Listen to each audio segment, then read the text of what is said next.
আগে? এই ঠিকানা ওই তো সামনে বাড়িটা।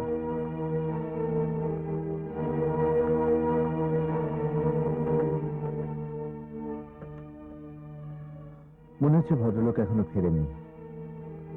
চলো ততক্ষণ কিছু খেয়ে নি।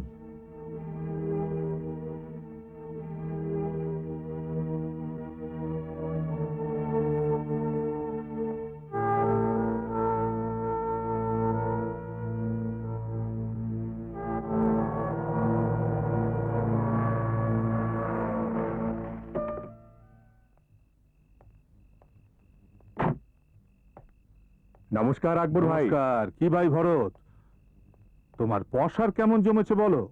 সবই আপনার দয়া, একদম ঠিকঠাক চলছে। ওই বড় মিয়া, ভাইয়ের জন্য স্পেশাল পাওভাজি বানাও। এই জায়গাটা আমাকে ফেলে আসা দিনগুলোর কথা মনে করায়। এখান থেকেই আমি আমার কর্মজীবন শুরু করেছিলাম। আরে ভাই নিয়ে এসো, ভীষণ খিদে পেয়েছে। বলতে বলতেই হাজির। বাহ,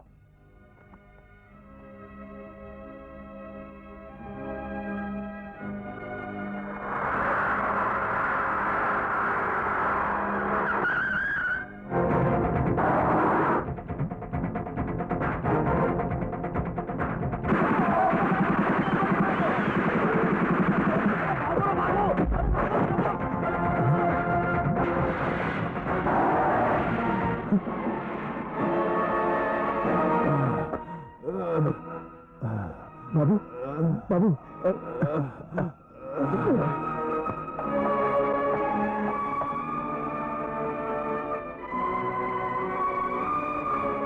ডাক্তারবাবু, উনি এখন ভালো আছেন তো? ভয় পাওয়ার কোনো কারণ নেই, এখনো প্রাণের ঝুঁকি একেবারেই নেই। ওই ওয়াইগুরু। ডক্টর, আমি কি আকবর বাবুর বয়ান নিতে পারি? না ইন্সপেক্টর, এখন ওর জ্ঞান নেই। কাল ভোরের মধ্যে জ্ঞান ফিরবে, তখন সে বয়ান নেবেন। আচ্ছা ডাক্তারবাবু, আমি চলি।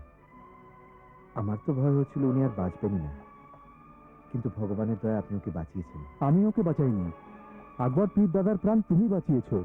যদি ওকে এখানে আনতে সামান্য দেরি হতো, তাহলে ওকে বাঁচানো শক্ত হতো। এই, কে তুমি? কি নাম তোমার? আগে দেবরাজ স্যার। আকবর পীর দাদাকে আহত অবস্থায় তুমি এনেছিলে? হ্যাঁ স্যার। আকবরকে কতদিন চেনো? কি সম্পর্ক? সম্পর্ক তো কিছুই নেই, তবে একজন মানুষ হিসাবে ওকে বাঁচানোর কর্তব্য মনে করেছিলাম। এই লেকচার বন্ধ করো। যতক্ষণ না আকবরের জ্ঞান ফেরে তুমি এখানেই থাকবে, বুঝলে? বুঝেছি স্যার। দত্ত, আগে এখানে থাকো। আকবরের জ্ঞান ফেরা মাত্র আমায় খবর দিও। Okay sir.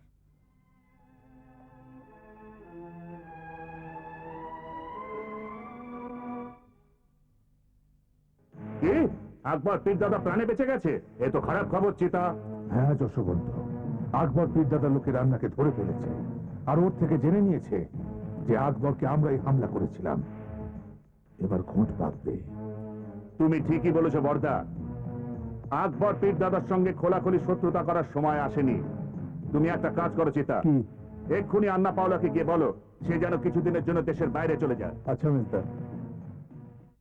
যারা আমাকে লক্ষ্য করে গুলি করেছিল তাদের মধ্যে কারোর মুখে আমি স্পষ্ট দেখতে পাইনি,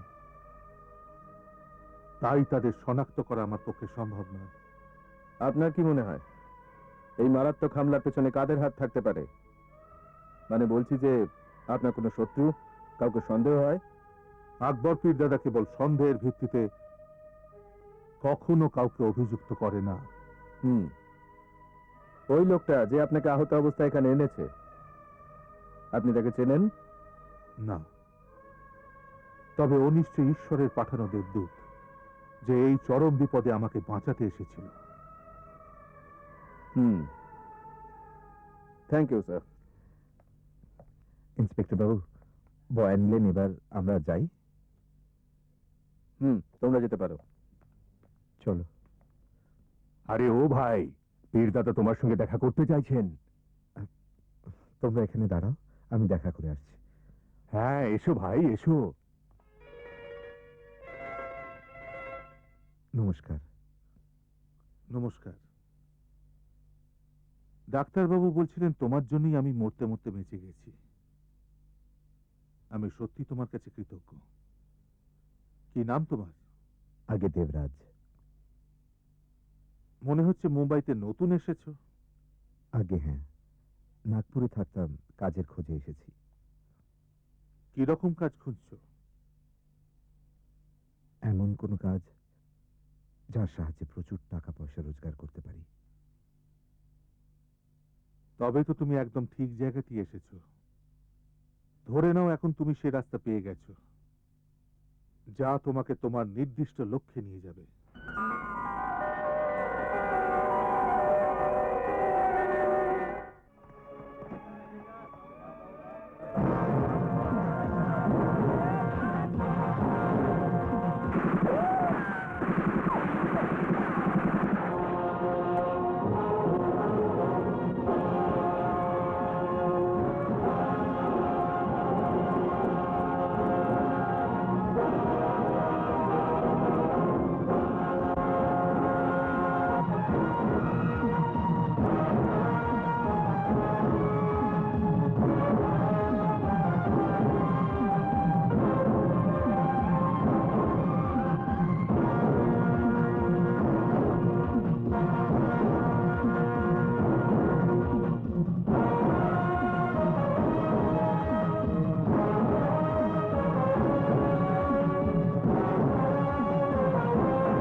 দেবরাজ, আমি পবিত্র পরবর্তীকারের কাছে অত্যন্ত কৃতজ্ঞ, কারণ তিনি আমায় জগতের সব সম্পদ দুহাত ভরে দিয়েছেন।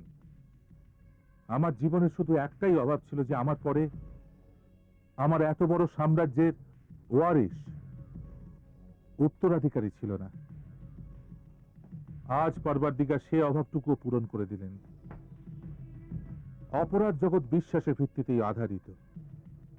তুমি আমার সে বিশ্বাস জয় করেছ, তাই আজ থেকে আমার এই আসনে তুমি বসবে। ওহে ছোট ভাই, আজ সত্যিই বড় আনন্দের দিন। এবার দাদা বীরের সিংহাসনে তুমি বসবে।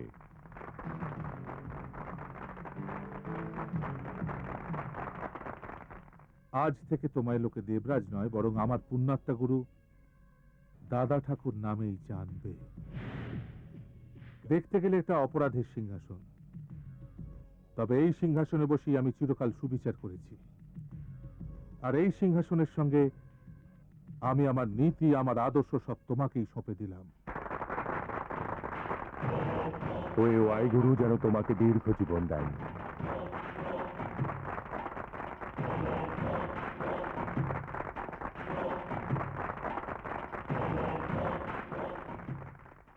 দাদা ঠাকুর আপনার এই নীতি আর আদর্শকে কখনোই হেয় হতে দেবে না। আকবর ভাই, আকবর ভাই, আকবর ভাই, একটা সুখবর। যে আপনার উপর হামলা করেছিল তার খোঁজ পাওয়া গেছে। আন্না পাওলা আপনার নামে সুপারি নিয়েছিল। বীর, শুধু হুকুম করো, আমি আন্নার মাথা কেটে নিয়ে আসছি। না রঞ্জিত, এ ব্যাপারে এখন আর আমি কিচ্ছু বলবো না। আজ থেকে এই আসনের সব সিদ্ধান্ত দাদা ঠাকুরই নেবে।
দেখতে দেখতে কালকের ওই ছোনাটা আজকে দাদা ঠাকুর হয়ে গেল। আন্না আমাদের খাস লোক ছিল, ওর মৃত্যুর প্রতিশোধ আমরা অবশ্যই নেব।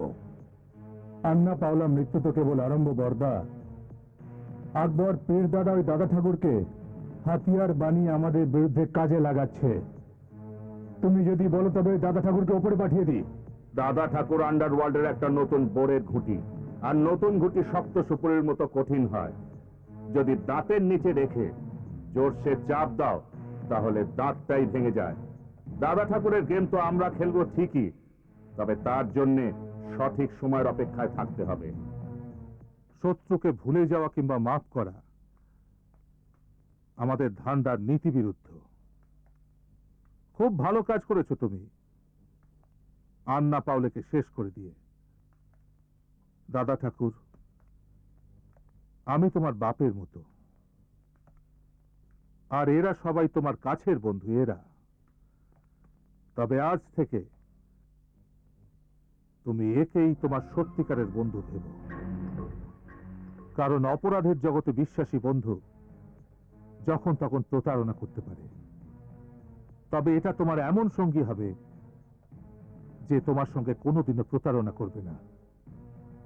নাও। আপনার এই উপদেশের পিছনে বিরাট বড় সত্য লুকিয়ে আছে আকবর কাকা। একবার যে রিভলভারকে জীবনের অবলম্বন হিসেবে বেছে নেয়, তারপর সারাটা জীবন তাকে এর আশ্রয়ে বেঁচে থাকতে হয়। ওয়ে আকবর পীর, আজ তো তোমার ডবল ডবল আনন্দের দিন। এক তো আমাদের দাদা ঠাকুর গদিতে বসলো, আবার তার উপর আন্না পাওলাও পটল তুললো। বুঝেছি তুমি কি বলতে চাইছো। অর্থাৎ এই আনন্দের মুহূর্তে একটা চমৎকার উৎসব হওয়া উচিত। বললে বললে বললে।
ভুলে ভুলে গেছে রে আরে কেউ কল্যাণ করো রে আরে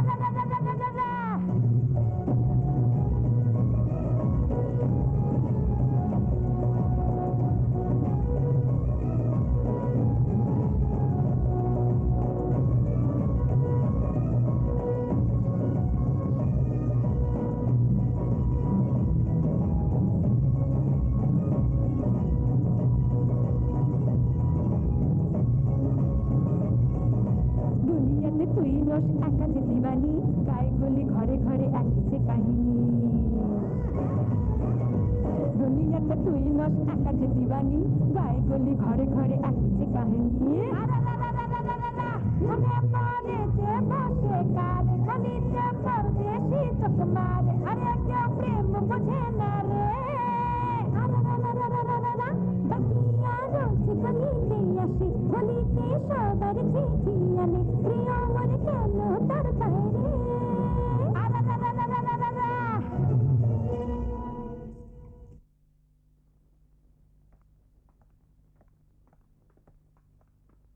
ভাই রঞ্জিতের দাদা ঠাকুর কোথায়? ওকে বলো দেরি হয়ে যাচ্ছে, মন্ত্রীমশাইয়ের কাছে যেতে হবে। আরে বাবা, একটু সেজে গুজে ফিটফাট হয়ে আসছে, এসে পড়বে এখনই।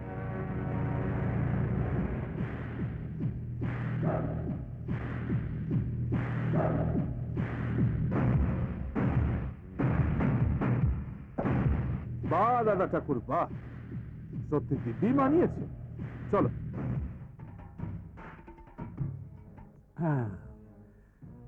আসুন আসুন আকবর ভাই, আস্তে আজ্ঞা হোক। আর তুমি বলো দাদা ঠাকুর, অভিষেকের অভিনন্দন। বসুন। আকবর ভাই তো মদ স্পর্শ করেন না, এদের জন্য ঠান্ডা আনো। আর তুমি বলো দাদা ঠাকুর, কোন হুইস্কি খাবে? দুঃখিত, আমিও মদ খাই না। আরে এ তো খুবই ভালো কথা। আকবর ভাইয়ের উত্তরাধিকারী হয়েছে তো আকবর ভাইয়ের মতোই হওয়া উচিত। দুটো ঠান্ডা আনো। এবার বলুন আকবর ভাই, কি প্রবলেম হলো? না, কোনো প্রবলেম নেই, শুধু একটা ছোট্ট কাজ আছে যাতে আপনার একটুখানি সাহায্য চাই। এরকম কথা বলে আমাকে লজ্জায় ফেলবেন না আকবর ভাই। এই মন্ত্রী দয়াশঙ্কর তো আপনাদেরই দিন সেবক। আপনি হুকুম করুন। এই নিন, ঠান্ডা খান। আপনি এসিপি ত্রিকাল চৌধুরী নাম তো শুনেছেন নিশ্চয়ই, যিনি এখন নাগপুরে পোস্টেড। হ্যাঁ হ্যাঁ, খুব ভালো করে। এক নম্বরে ছোট লোক আর ধুরন্ধর লোক। আমার অনুরোধ, ওর ট্রান্সফার আপনি এখানে করিয়ে দিন। বুঝতে পেরেছি, 2 নম্বরের ব্যবসার কাজে ত্রিকাল চৌধুরীর মতো ঘুঘু লোকেরা ভীষণ কাজে দেয়। কোনো চিন্তা নেই, মনে করো ওরা ট্রান্সফার হয়ে গেছে। গুড মর্নিং বাপি। গুড মর্নিং বাবা। গুড মর্নিং আকবর ভাই। গুড মর্নিং অমল বাবু। আমি তোমার ভাই নই, প্রিয় বন্ধু। কিসের বন্ধু শুনি? বাপির তো কোনো সময়ই নেই, আর তুমিও তো কতদিন আমার সঙ্গে দেখাই করো না। আকবর ভাই, খোকা বাবু কিন্তু ঠিক নালিশ করেছে। হ্যাঁ দাদা ঠাকুর, অমল বাবুর নালিশটা কিন্তু যুক্তিসঙ্গত। তাই তোমাকে আমার এই বড় ভাইয়ের জন্য কিছু সময় বার করতেই হবে। ঠিক বলেছেন আকবর ভাই।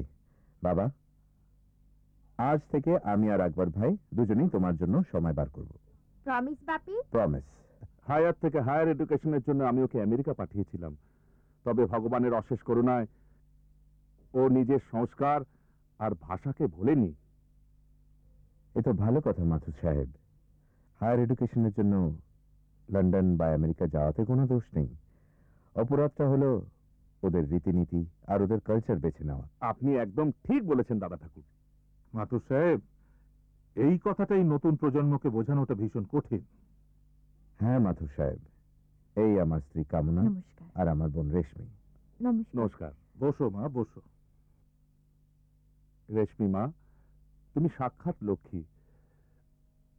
দাদা ঠাকুর শুধু আপনার জেদে আজ বিবেককে সঙ্গে নিয়ে রেশমি মাকে দেখতে আমি এখানে এসেছি।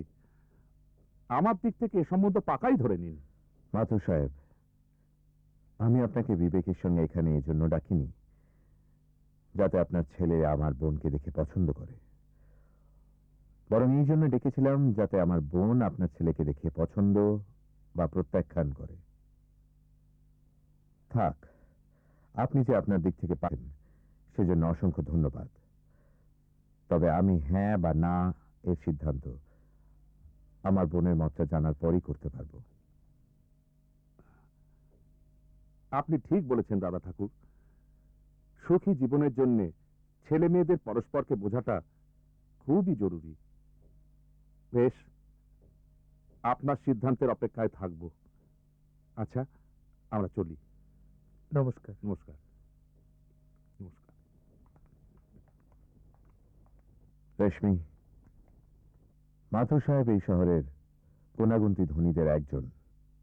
সমাজে ওর পরিবারের খুব সুনাম। বিবেক ওর একমাত্র ছেলে।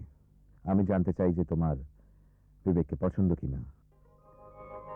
জীবনের অভিজ্ঞতা আমার চেয়ে তোমার বেশি দাদা। আমি নিজের ব্যাপারে কোনো সিদ্ধান্ত নিতে চাই না। আমরা তো সবসময় তোমায় সুখী দেখতে চাই। তাই তোমার দাদা জানতে চাইছেন যে তোমার বিবেককে ভালো লেগেছে কিনা।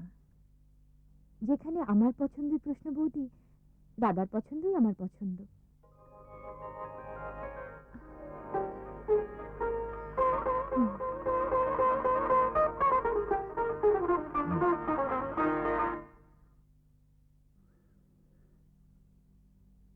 Sir, I was very happy in Nagpur. আমি এখনো বুঝতে পারলাম না যে আমার ট্রান্সফার এখানে কেন করানো হলো। এতে অবাক হবার কি আছে মিস্টার চৌধুরী? আপনার তো খুশি হওয়া উচিত। বহু অফিসারই চান তাদের ট্রান্সফার যেন এই শহরে হয়, তবে তা হয় না। সে তো ঠিকই স্যার, তবে আমার কেমন মনে হচ্ছে আমার এই হঠাৎ ট্রান্সফারের পিছনে কোনো ব্যাপার আছে। এ ব্যাপারে আমি কোনো কিছুই বলতে নারাজ। আপনি তো জানেন, পুলিশের লোকেরা মন্ত্রীদের চালানো কলের পুতুল। তারা যেভাবে চান না চান। Thank you sir, I will take your leave. Okay sir. Okay, all the best. Thank you sir.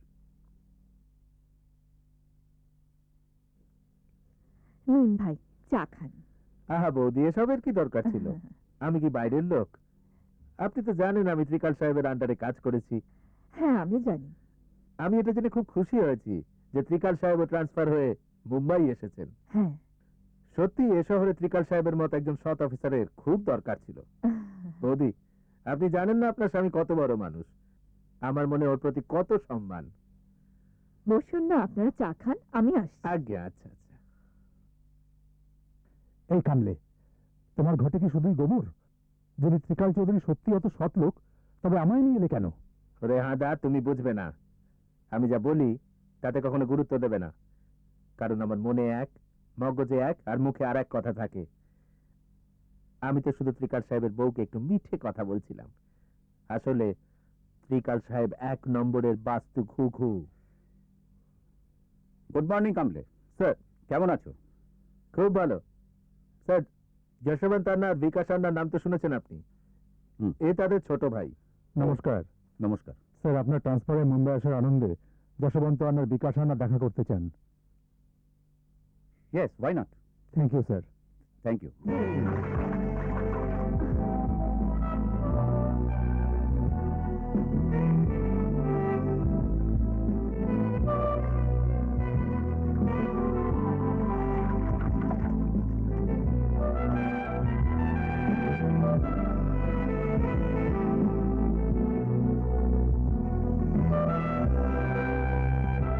আমি এক্ষুনি ড্রেস চেঞ্জ করে আসছি।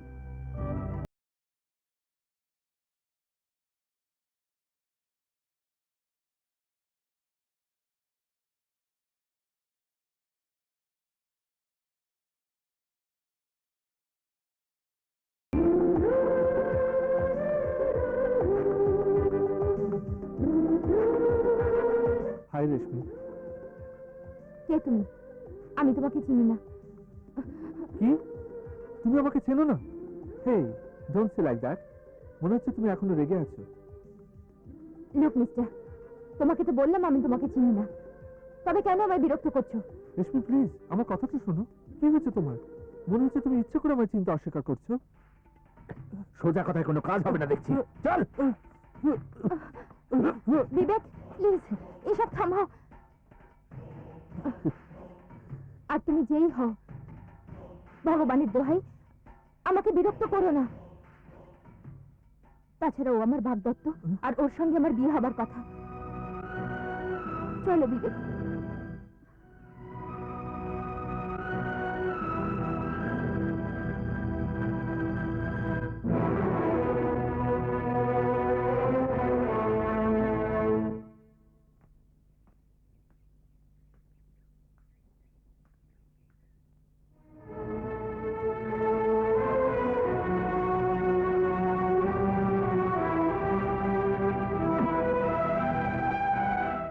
আমি জানি এ সময় তোমার মনে একটা প্রবল ঝড় উঠেছে। অগুন্তি প্রশ্ন বিষধর সাপের মতো তোমার মনে বারবার ছবল মারছে। তুমি ঠিকই বলেছ। দেখো রেশমি, আমরা দুজন পরস্পরের জীবন সাথী হতে চলেছি, তাই আমার এটা জানা ভীষণ জরুরি যে ওই ছেলেটার সঙ্গে তোমার কি সম্পর্ক। তোমার এই কথাগুলোয় অকাট্য যুক্তি আছে। আমি নিজেও তোমাকে আমার ফেলে আসা অতীত সম্বন্ধে সবকিছু বলে দিতে চাই। আমার দাদা, যাকে লোকে দাদা ঠাকুর নামে জানে, আসলে আগে একজন কনস্টেবল ছিল। বৌদি, বৌদি, আরে ও বৌদি, আসছি রে বাবা, আসছি। এত হাঁকডাক করছো কেন? এই দেখুন, আপনি যা জানতে বলেছিলেন সব নিয়ে এসেছি আমি। এই লিস্ট দেখে চেক করে নিন। চেক করব? আমি খুব ভালো করে জানি তুমি যা যা এনেছো ঠিকই এনেছো। তা তো এনেইছি বৌদি। Good morning Debraj da. Good morning sir. আরে এ কি দেবরাজ দা, তোমার মধ্যে আত্মসম্মান নামে কোনো জিনিস আছে কিনা? কেন বলো তো? কারণ এটাই যে তুমি একজন সরকারি চাকরে, তাই তোমার এই আমাদের বাড়ির 5 মাস খাটা ভালো দেখায় না। শুনলেন বৌদি, ওদের বাড়ির মানে এ বাড়িতে আমি কেউ নই। কে বলে এ বাড়িতে তুমি কেউ নও? আরে বাবা, আমি তো তোমার এই পরিবারের একজন সদস্যই মনে করি। শুনলে মিস্টার ইন্দার, বৌদির এই কথার কোনো উত্তর আছে তোমার কাছে? আরে এই কনস্টেবল যদি নিজের বাড়িরই কাজকর্ম করে তবে তাতে দোষের কি? তোমাদের সঙ্গে কথায় তো কেউ পারবে না। আচ্ছা বৌদি, আমি চলি। হ্যালো, আপনি কে বলছেন? এমএলএ সাহেব, আপনি একটু ধরুন, আমি সাহেবকে ডেকে দিচ্ছি। 1 মিনিট। কার ফোন দেবরাজ? এমএলএ সাহেবের ফোন স্যার। হ্যালো, নমস্কার এমএলএ সাহেব, নমস্কার। হ্যাঁ, রোশনলাল বিল্ডারের মার্ডার কেসে যাকে গ্রেপ্তার করা হয়েছে সে আপনার লোক? আরে নো প্রবলেম স্যার, সে ছাড়া পেয়ে যাবে। আরে না স্যার, এতে ধন্যবাদের কি আছে? It's matter of give and take. আপনি আমার প্রমোশন করিয়ে আমায় এসপি করিয়েছেন, তাহলে কি আমি আপনার জন্য একটা ছোট কাজ করতে পারবো না? স্যার আপনি নিশ্চিন্ত থাকুন, আপনার লোকের কিচ্ছু হবে না। Okay sir, thank you, thank you. Debraj, Yes, sir. মেম সাহেব ডাক্তারের কাছে যাবেন, তুমি ওনার সঙ্গে যাও। চেক আপ করানোর পর ওকে বাড়ি পৌঁছে দিয়ে তুমি থানায় চলে এসো। Yes, sir. আচ্ছা, পড়াশোনার পাঠ তো শেষ হলো, তাহলে এবার কি করবে ঠিক করেছো? বাবার ইচ্ছে আমি আইপিএস করি, কিন্তু আমার আইপিএস করার কোনো ইচ্ছে নেই। তাহলে কি করবে? আমি এমবিএ করে নিজের বিজনেস আরম্ভ করতে চাই। I want to become a big businessman too. আইডিয়াটা তো মন্দ নয়।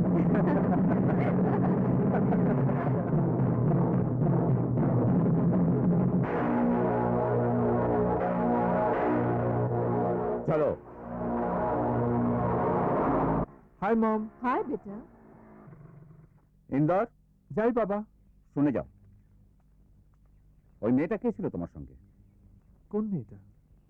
ওই যে যাকে তুমি অত ভালোবেসে কোকা কোলা খাওয়াচ্ছিলে। ও দেবরাজদার ছোট বোন রেশমি। আমি ওকে ভীষণ ভালোবাসি আর ওকে বিয়েও করতে চাই। তুমি জানো না তুমি কি বলছো। দেখো, বিয়ের সাথে সম্বন্ধ চিরকাল সমানে সমানে হয়। আর দেবরাজ, দেবরাজ একজন অতি সাধারণ কনস্টেবল। তার বোন কোনো মতেই এই পরিবারের বউ হতে পারে না। কেন হতে পারে না? যেহেতু ওরা আমাদের মতো বড় লোক নয়। কিন্তু এটা তোমার ভুল ধারণা। ভালোবাসাকে টাকার দাঁড়িপাল্লায় ওজন করা যায় না। আরেকটা কথাও শুনে রাখো, যে ভালোবাসতে জানে সে বড় বড় ঝড়ঝঞ্ঝার সঙ্গে লড়তেও জানে। আমি রেশমিকে মন থেকে ভালোবাসি আর ওর সঙ্গে বাঁচা মরার সিদ্ধান্ত নিয়ে ফেলেছি। Shut up! বন্ধ কর তোমার লেকচার। শ্রীকাল চৌধুরী বেঁচে থাকতে এই বাড়িতে কারোর সিদ্ধান্ত নেবার কোনো অধিকার নেই। আর একটা কথা তুমিও ভালো করে শুনে রাখো, মান সম্মান আর বংশমর্যাদার জন্য ত্রিকাল চৌধুরী সবকিছু করতে পারে। যদি তুমি তোমার জেদ ত্যাগ না করো, তাহলে ত্রিকাল তোমার রেশমির সামনে কাল হয়ে দাঁড়াবে। হয়তো তোমায় আমি কিছু করব না, কারণ তুমি আমার বংশধর, আমার রক্ত। তবে আমার রক্তকে সর্বনাশের পথ থেকে সরিয়ে আনার জন্য দেবরাজের বোনের রক্ত বাওয়াতে আমার কোনো কষ্ট হবে না। মেরে ফেলবো ওকে আমি। বাবা, এই কথাটা চিরকাল মনে রেখো। আমি যা বলি তা করে দেখাই।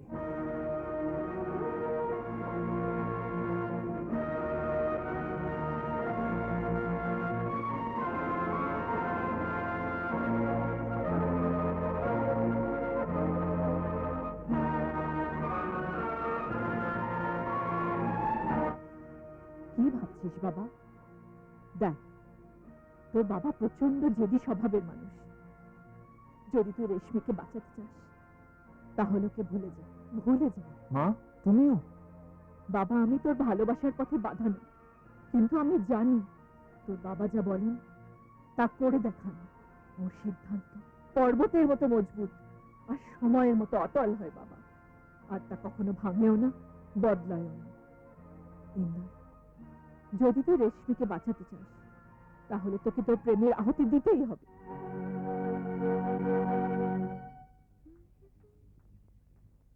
কি ভাবছো ইন্দর? হঠাৎ এখানে ডাকলে কেন? উত্তর দাও, কিছু বলছো না কেন? কিচ্ছু বুঝতে পারছি না, কিন্তু আসল কথাটা আমি বলতে পারবো না। দেখো, হেয়ালি বন্ধ করো, স্পষ্ট করে বলো ব্যাপারটা কি। এটাই যে আমি তোমাকে ভালোবাসি না। কি কি বললে? তুমি এই কথাটা বলতে পারলে? হ্যাঁ রেশমি, আমার মনে তোমার প্রতি কোনো ভালোবাসা নেই। না ইন্দর, ইটস নট ট্রু। তুমি মিথ্যে বলছো। তুমি নিজেকে বাস্তবের সামনে দেখার চেষ্টা করো রেশমি। আমার সামনে তোমার সাধ্য, তোমার জায়গাই বা কোথায়? তুমি একজন সাধারণ কনস্টেবলের বোন, আর আমি আমার কোটিপতি বাবা মায়ের একমাত্র সন্তান। আমাদের মধ্যে কোনো মিল নেই। তাহলে ওইসব ভালোবাসার কথা, একসঙ্গে বাঁচা মরার অঙ্গীকার, সব মিথ্যে ছিল, সবটাই সাজানো। তা নয় তো কি? দেখতে গেলে জীবনের সবকিছুই তো সাজানো। আসলে আমি নিজেকে একটু বাজিয়ে দেখছিলাম। আমি দেখতে চেয়েছিলাম যে একটি সুন্দরী মেয়েকে আমার ভালোবাসায় পাগল করার ক্ষমতা আমার আছে কি না। এটা তুমি ঠিক করোনি ইন্দর। আমার মনটা কোনো খেলনা নয় যে ইচ্ছে হলো খেললে আর ভেঙে দিলে। কথায় বলে, আহত হৃদয়ের দীর্ঘশ্বাস আকাশের বুক চিরে সোজা ভগবানের কাছে গিয়ে পৌঁছয়। কিন্তু আমি যে তোমায় অভিসম্পাত করতে পারবো না, কারণ আমি যে তোমায় এখনো ভালোবাসি। তবে একটা কথা মনে রেখো ইন্দর, যে ভালোবাসাকে আজ তুমি আঘাত করলে, একদিন সেই ভালোবাসার জন্যই কাতর হবে।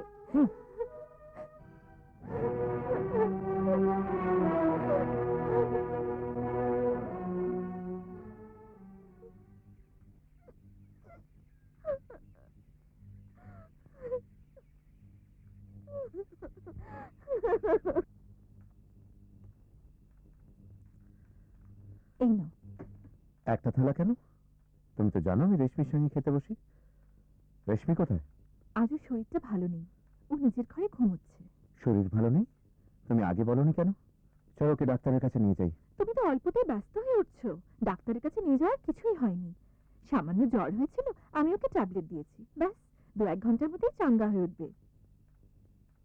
আমি জানি তুমি তোমার বোনকে অসম্ভব ভালোবাসো, আমিও ওকে স্নেহ করি, আর ওর সব ব্যাপারে খেয়াল রাখি। নাও, এবার খেয়ে নাও। বাবা মা চলে যাওয়ার পর আমি ওকে মেয়ের মতো বড় করেছি, এখনো বড় হয়েছে। ভাবছি ভালো একটা ছেলে দেখে ওর বিয়েটা করিয়ে দিই। ও যদি সুখী হয়, সেটাই আমার মনের শান্তি। তোমাকে ওর জন্য ছেলে পছন্দ করতে হবে না। ও এসপি সাহেবের ছেলে ইন্দারকে ভালোবাসে, আর ইন্দার ওকে খুব পছন্দ করে। কিন্তু কামনা, এসপি সাহেবরা বড় লোক, আর আমরা এত গরিব। আমার মনে হয় না উনি ইন্দর আর রেশমিকে গ্রহণ করবেন।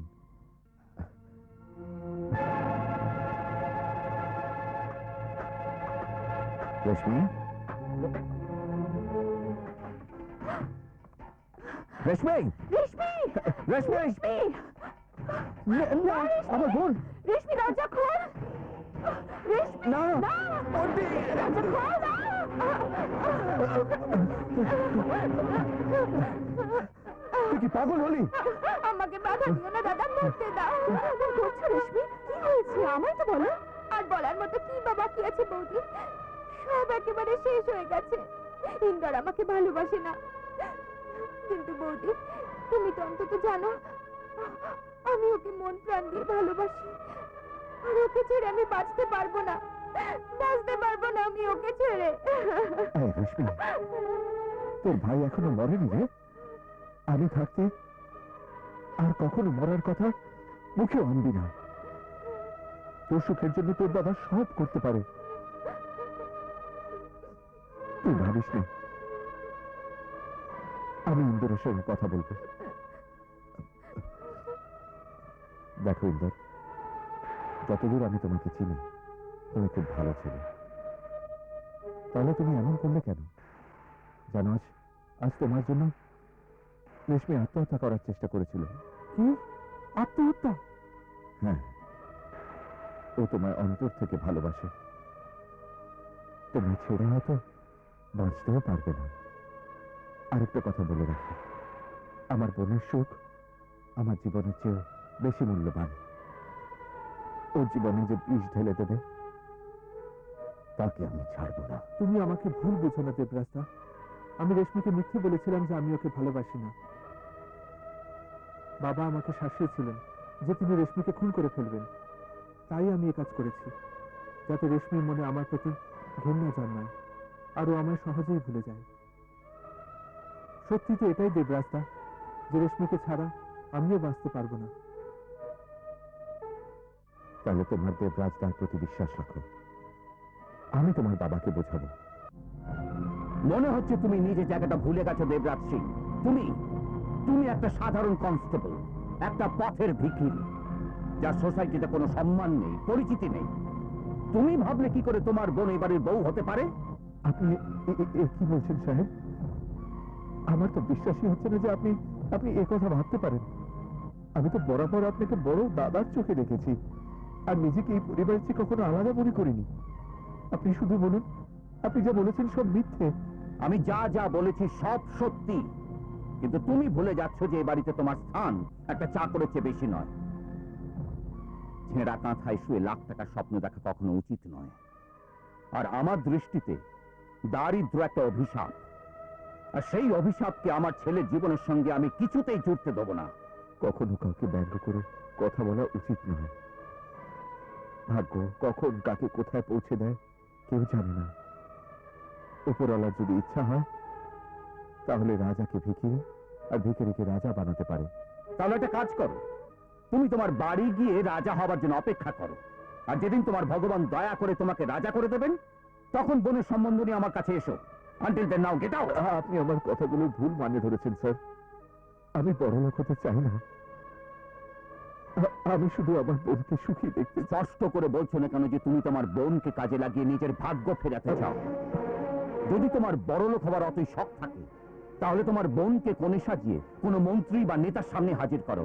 রাতারাতি তোমার প্রমোশন হয়ে যাবে, বুঝলে?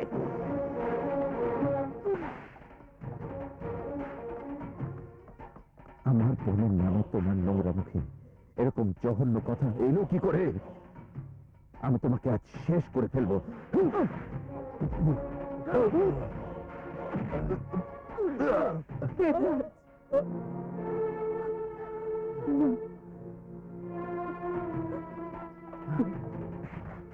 শয়তান, সরে যাও।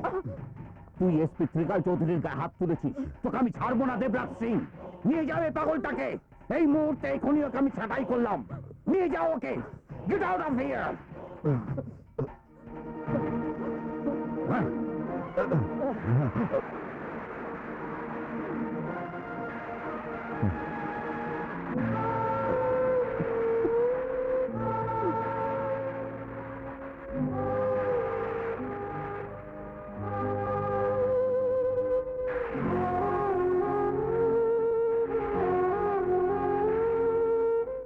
বাড়িতে যা কিছু ঘটেছে তার জন্য দায়ী তো আমি দাদা। ভুল আমি করেছি, অথচ তার শাস্তি তুমি পেলে। তুই হয়তো এই জন্য ভাবছিস যেহেতু আমার চাকরিটা গেছে। আরে পাগলি, চাকরি গেছে তো কি হয়েছে? এখনো আমার দু হাতে এত জোর আছে যে দিন মজুরি খেটে গোটা সংসার চালাতে পারি। কিন্তু দুঃখের কথা তো এটাই যে আমি তোর জন্য সুখ আনতে গিয়েছিলাম, খালি হাতে ফিরে এলাম। তবু তুই ভেঙে পড়িস না, তোর ভালোবাসার জয় হবে। আমি ইন্দোরের সঙ্গে তোর বিয়ে দেবই। এ অসম্ভব। ইন্দোর আমার বিরুদ্ধে গিয়েও দেবরাজের বোনকে কিছুতেই বিয়ে করতে পারবে না। তার আগেই আমি দেবরাজের খেলা শেষ করে দেব। তোমরা তাই করবে যা আমি বলবো। Yes sir.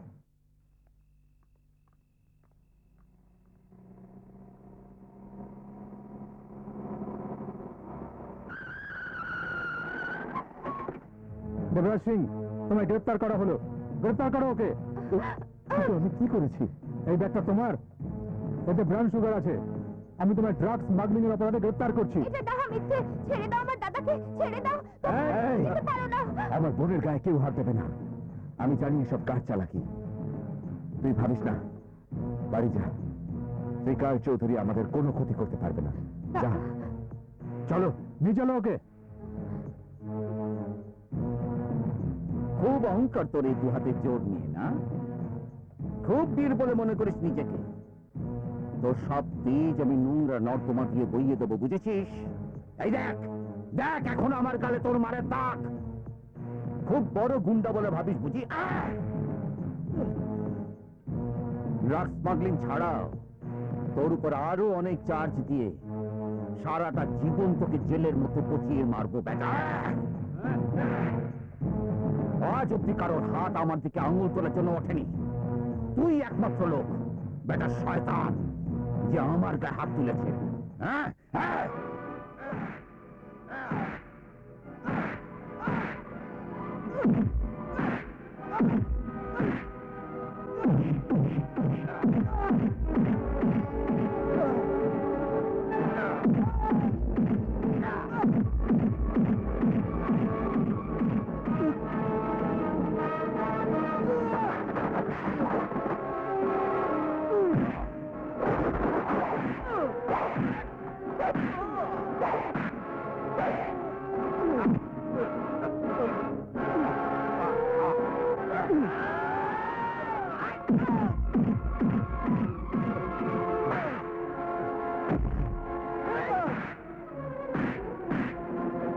দাঁড়াও।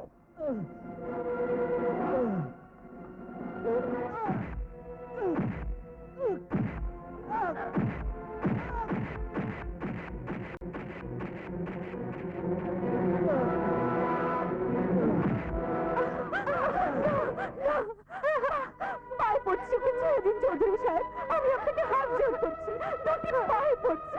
ভগবানের দোহাই একটু দয়া করুন।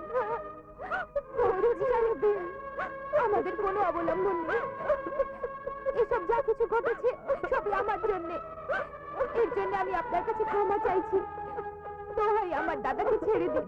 ঠিক আছে, যদি তোমরা ওকে বাঁচাতে চাও তাহলে ওকে নিয়ে দূরে কোথাও চলে যাও। যদি আজকের পর কখনো ওকে এখানে দেখি তবে ওকে আমি আস্ত রাখবো না, বুঝেছ?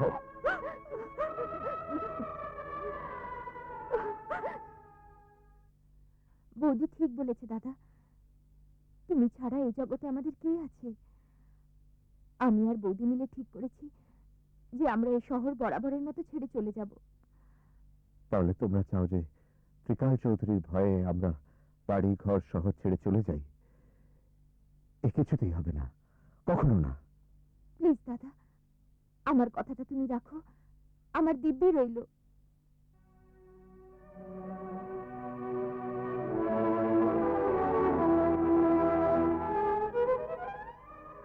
আমরা ওই শহর ছেড়ে চলে এলাম।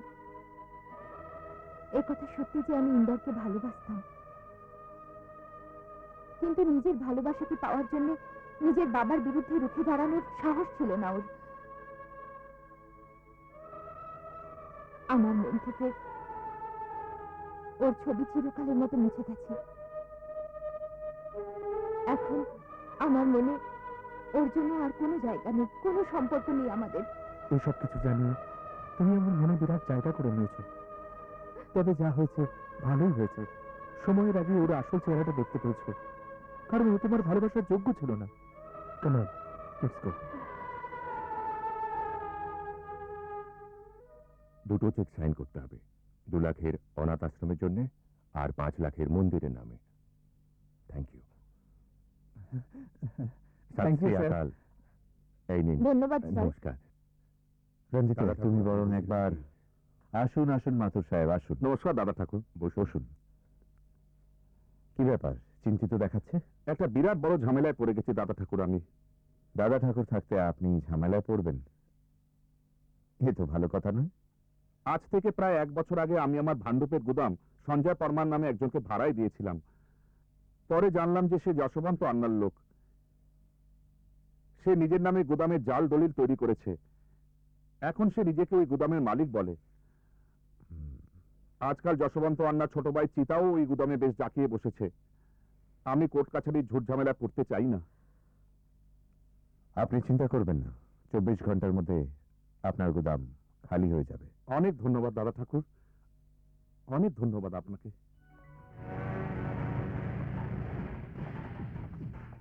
এই পালা এখান থেকে, নয়তো মর। রঞ্জিত, তুমি এসে গেছো মারার জন্যে? এই বদমাস, আমি তোর কথায় মোটেই ডরাই না। মর বেটাদের।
এই নাও দাদা ঠাকুর, এই কুত্তাটাকে পেয়েছি।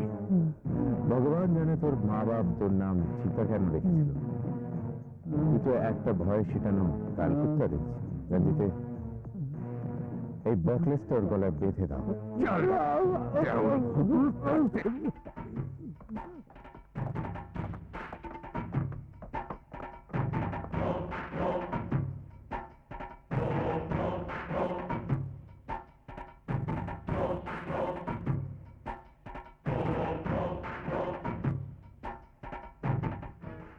নাম চিতা রাখলেই কুকুরের জাত বদলে যায় না। এই ডাল কুত্তাটাকে তোমাদের বাড়ির 4 দেওয়ালের মধ্যে বন্ধ রেখো। আর ওকে বুঝিয়ে দিও যেন ওর বিরুদ্ধে ফের আমার কাছে কোনো কমপ্লেন্ট না আসে। কারণ আদালতে যখন কারোর মৃত্যুদণ্ড ঘোষণা হয়, তখন রাষ্ট্রপতির কাছে মার্সি অ্যাপিল করে মৃত্যু থেকে পার পাওয়া যায়। কিন্তু দাদা ঠাকুর যখন কাউকে মৃত্যুর দণ্ডাজ্ঞা শোনায়, তখন তার কাছে জীবনের সব রাস্তা বন্ধ হয়ে যায়।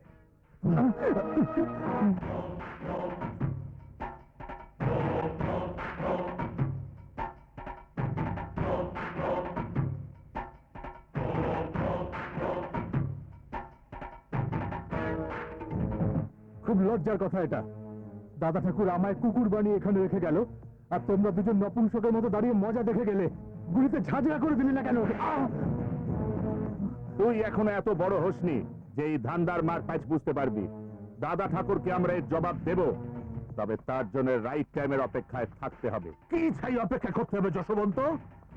আন্ডা কোম্পানির মুখে থুতু ছিটিয়ে চলে গেল। কাল অব্দি আকবর পীর দাদার পোষা চামচা ছিল, আজ গোটা মুম্বাইতে রাজত্ব করছে।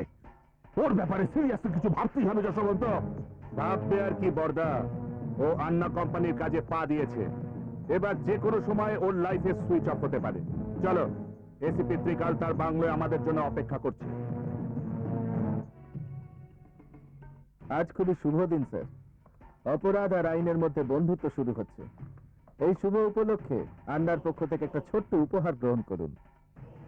Thank you, please sit down. Any problem? Problem তো ওই দাদা ঠাকুর ত্রিকাল সাহেব।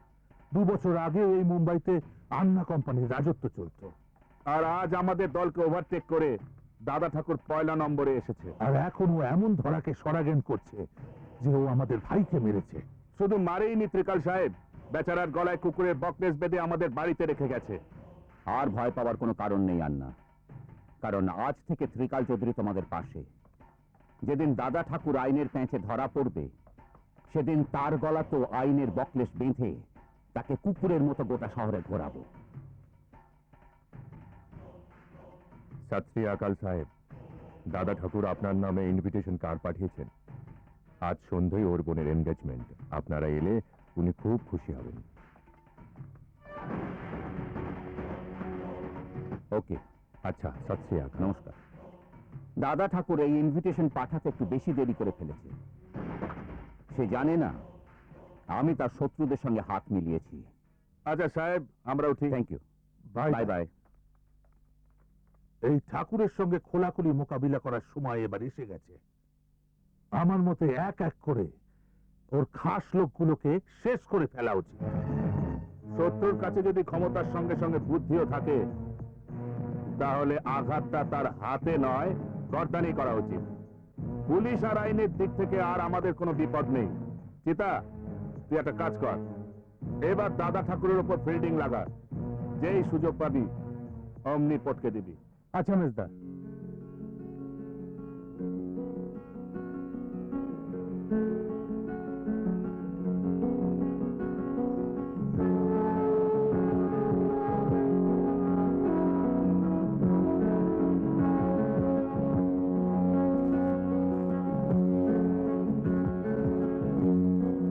দাদা ঠাকুর, এসপি সাহেব এসেছেন।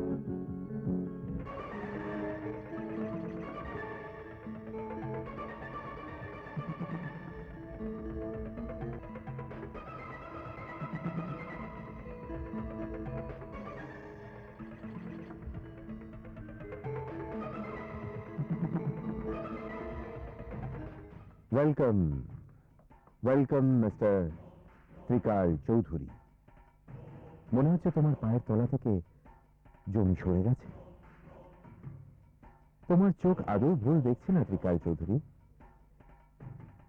সেই কনস্টেবল দেবরাজ সিং, যে তোমার অত্যাচারের ঘানিতে পিষ্ট হওয়ার পর আজ দাদা ঠাকুরের রূপে তোমার সামনে দাঁড়িয়ে আছে। অবশ্য আজ তোমার যোগ্যতা আমার সামনে কিছুই নয়। তবুও আমি আমার পুরোনো দিনগুলি ভুলিনি, আর আজ এই আনন্দের মুহূর্তে তোমায় আমন্ত্রণ জানিয়েছি। আলাপ করাই, মিস্টার ডি.কে. মাথুর এই শহরের বিরাট বড় বিজনেসম্যান, মাত্র 5,000 কোটি টাকার মালিক। এরই একমাত্র ছেলের সঙ্গে আজ আমার বোনের এঙ্গেজমেন্ট হতে চলেছে। তোমার উন্নতি দেখে খুশি হলাম, তবে তোমার এটাও বলা উচিত নয় যে তোমার এই সাফল্যের প্রাসাদ একটা বারুদের স্তূপের উপর দাঁড়িয়ে আছে। আইনের একটা হালকা ফুলকি তোমায় আর তোমার নাম মুছে দিতে পারে। আইন আইন কেবল দুর্বল আর অসহায়দেরই মুছে দিতে পারে ত্রিকাল চৌধুরী। আমাদের মতো লোকেদের সামনে আইন আর আইনের ধারকদের মাথা নোয়াতে হয়। সময়ের গর্ভ থেকে জন্মগ্রহণ করা এই আগ্নেয়গিরির নাম দাদা ঠাকুর। আজ কোনো তালে বড়দেরই সাহস নেই যে ছায়া স্পর্শ করতে পারে। আরে, তোমার কপাল থেকে ঘাম ঝরছে যে ত্রিকাল চৌধুরী।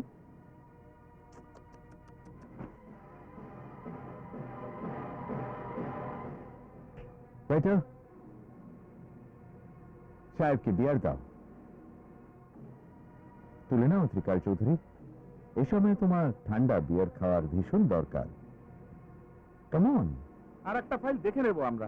Hello minister.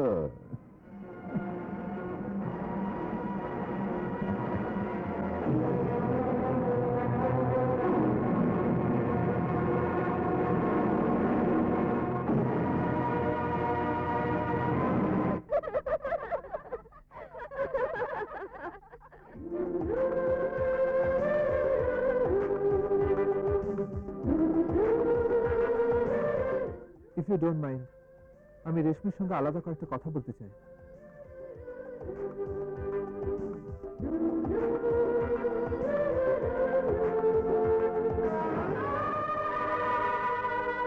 হয়তো তুমি অবাক হয়ে ভাবছো যে তোমার বাড়ির ঠিকানা কি করে পেলাম, কিন্তু এতে অবাক হবার কিছুই নেই রেশমি। প্রেমিক হৃদয় তার লক্ষ্য ঠিক খুঁজে নেয়, কিন্তু আমি এমন এক হতভাগ্য মানুষ যে তার লক্ষ্যের এত কাছে থেকেও কত দূরে।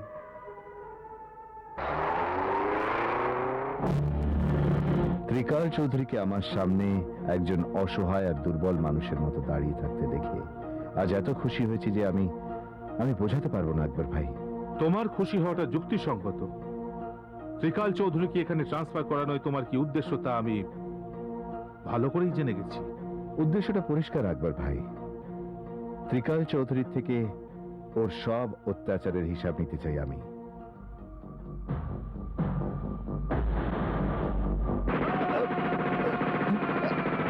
আকবর ভাই, রঞ্জিতে ওকে যেতে দিও না। আকবর ভাই, আকবর ভাই, আকবর ভাই। হয়তো এত দূর অব্দি পথ ফুরলো, আমার যাবার সময় হয়ে গেছে। না আকবর ভাই, আপনার কিছু হবে না। মানুষ জগতে সব যুদ্ধে জিততে পারে, তবে মৃত্যুর সামনে তাকে হারতেই হয়। নিজের খেয়াল রেখো। খোদা হাফিজ।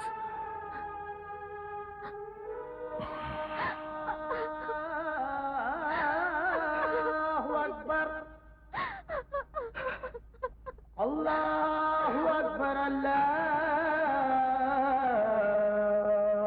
আকবার। আশহাদু আন লা ইলাহা ইল্লাল্লাহ,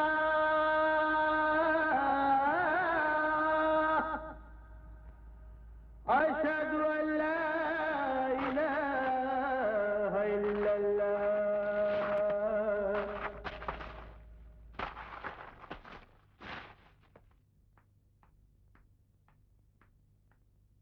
অমল, অনেক রাত হয়ে গেছে, শুতে চলো। না পিসি, তুমি তো এটা জানো আমি তখনই শোবো যখন আকবর কাকা আমায় গল্প বলে শোনাবেন, তাহলেই আমার ঘুম আসবে। বাপি, আকবর কাকা এখনো এলেন না কেন? উনি আর কোনোদিনও আসবেন না বাবা। কেন আসবেন না বাপি? আমাদের উপর রাগ করে চলে গেছেন। কোথায় গেছেন? তুমি আমায় জায়গাটা বলো, আমি ওকে বুঝিয়ে সুঝিয়ে নিয়ে আসবো। উনি যেখানে গেছেন সেখান থেকে কেউ আর ফিরে আসে না বাবা। রাত অনেক হয়েছে, তুমি গিয়ে ঘুমিয়ে পড়ো। Good night.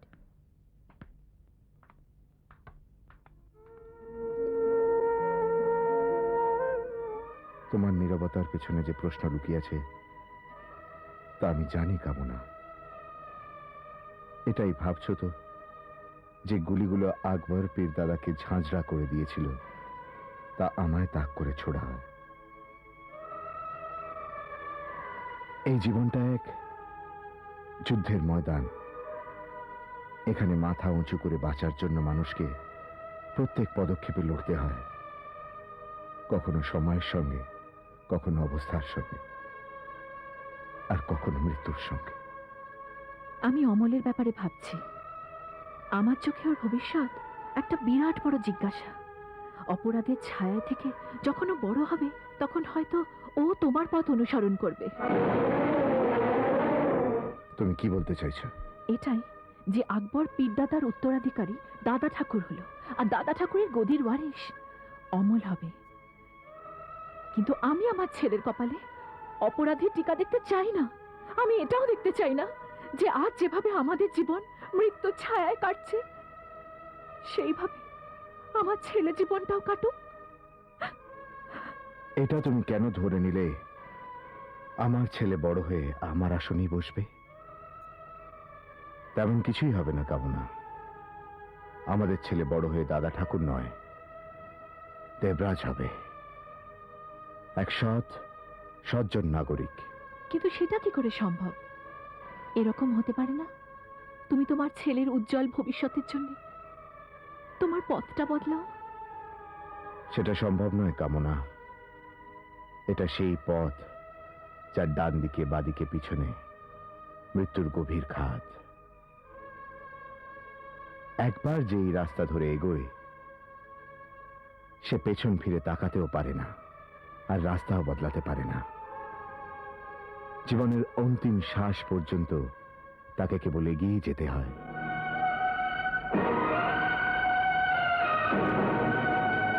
দেখো চিতা, দাদা ঠাকুর আকবর পীর দাদাকে নিজের বাপের সমান মনে করত।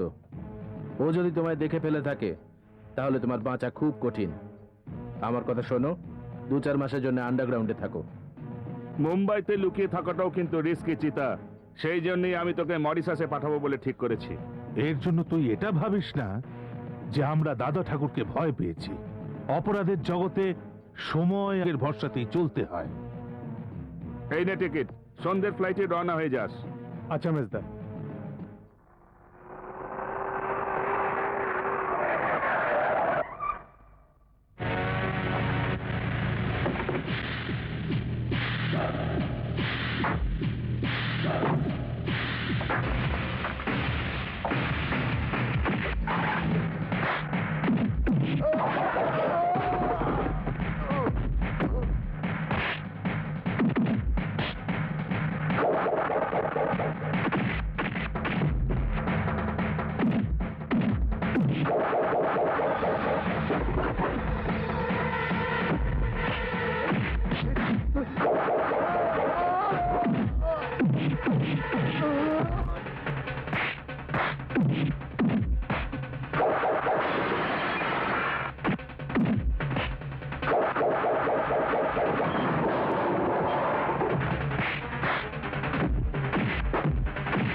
আকবর পীর দাদাকে মেরে তুই জ্যান্ত থাকতে পারবি না।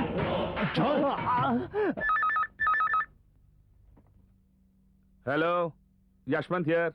হ্যালো মেজদা, আমি চিতা কথা বলছি। চিতা, কোত্থেকে বলছিস? মানে জীবন থেকে দূরে, মৃত্যুর কাছে। তোমাদের ভাই এই মুহূর্তে দাদা ঠাকুরের হাতের মুঠোয়। কিন্তু দাদা ঠাকুর, এটা ঠিক নয়। আরে আমার ভাই করেছেটা কি? কেন ধরেছে ওকে? যদি তোমার ভাইকে জীবিত দেখতে চাও তাহলে 10 মিনিটের মধ্যে আমার ফার্ম হাউসে চলে আসো, নয়তো তোমার ভাইয়ের লাশ দেখতে পাবে।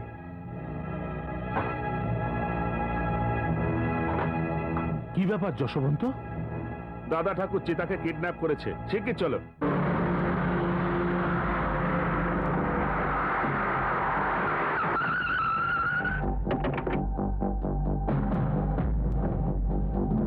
দাদা ঠাকুর, ওরা এসে গেছে। দাদা ঠাকুর, চিতা কোথায়? তোমার চিতার উপর শুয়ে আছে। মৃত্যু গ্রাস করেছে ওকে। ওই দেখো।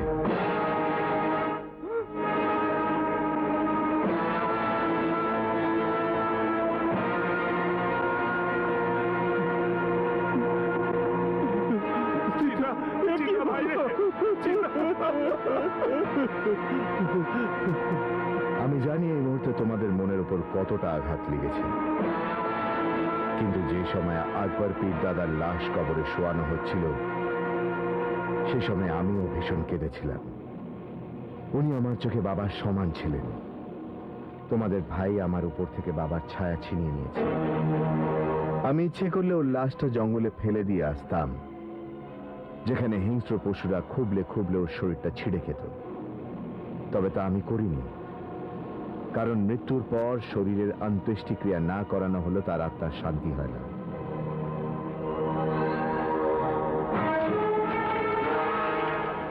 নাও, তোমাদের চিতায় আগুন লাগিয়ে দাও।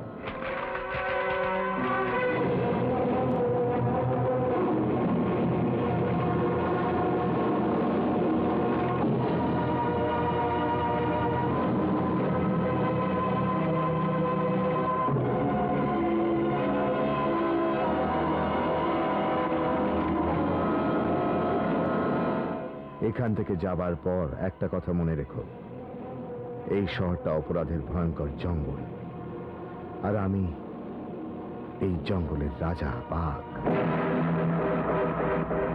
যদি এই জঙ্গলে থাকতে হয় তাহলে বাঘের দাসত্ব করতে শেখো, নয়তো ওর আজ যে দশা হলো তা তোমাদেরও হতে পারে।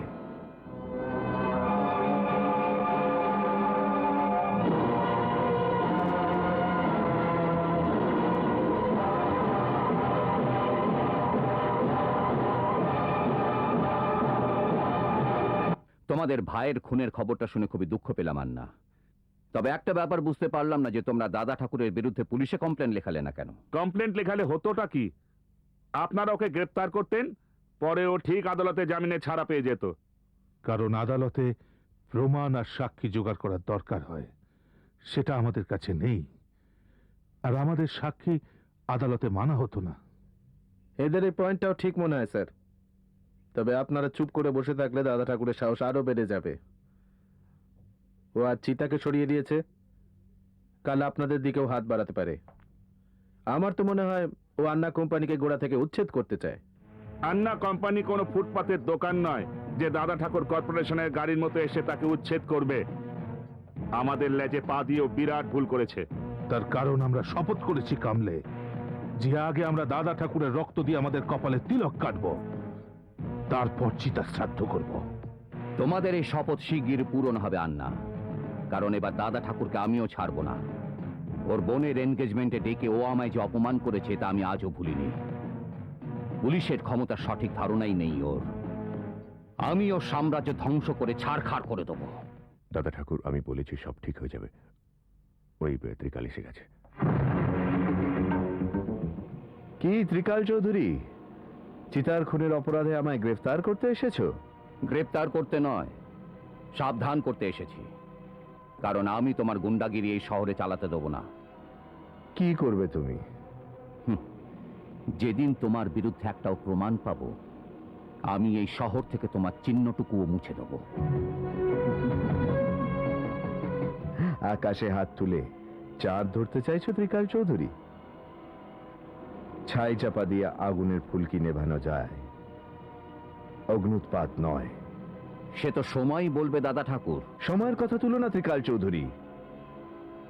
সময় তার খেলা এর মধ্যেই খেলেছে, আর এটা সময়েরই জাদুর খেলা, যে পুলিশ, আইন, আদালত, সুবিচার সব আজ এই দাদা ঠাকুরের হাতের মুঠোয়।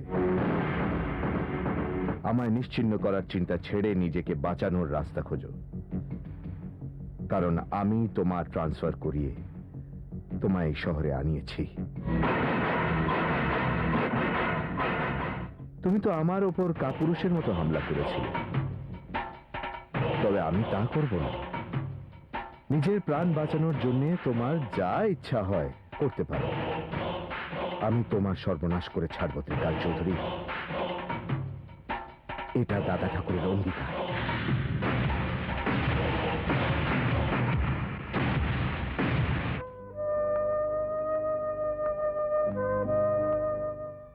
বলো, কেন ডেকেছ আমায়?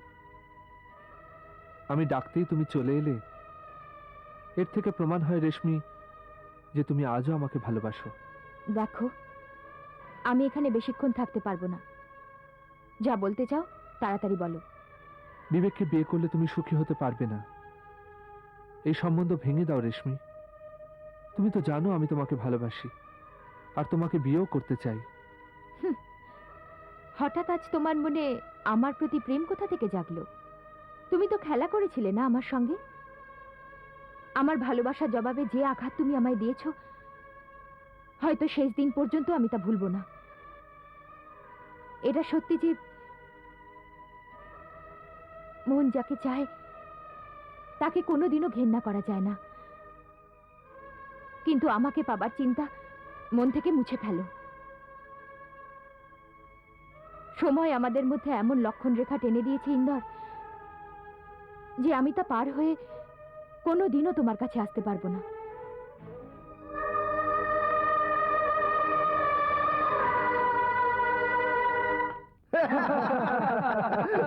দেখো বেচারা ব্যর্থ প্রেমিক কেলাসে ডুবে মনের দুঃখ বলবার চেষ্টা করে চলেছে। আমার বাগদত্তা বউকে ভালোবাসার ভান করে, কিন্তু ও তো তোমায় পাত্তাও দেয় না। তার মানে ডার সিনেমার শাহরুখ খান রে। মেয়েদের মন পাওয়ার জন্য পুরুষ মানুষ হওয়া দরকার। এটা তো দেখছি নুন লেবুর শরবত।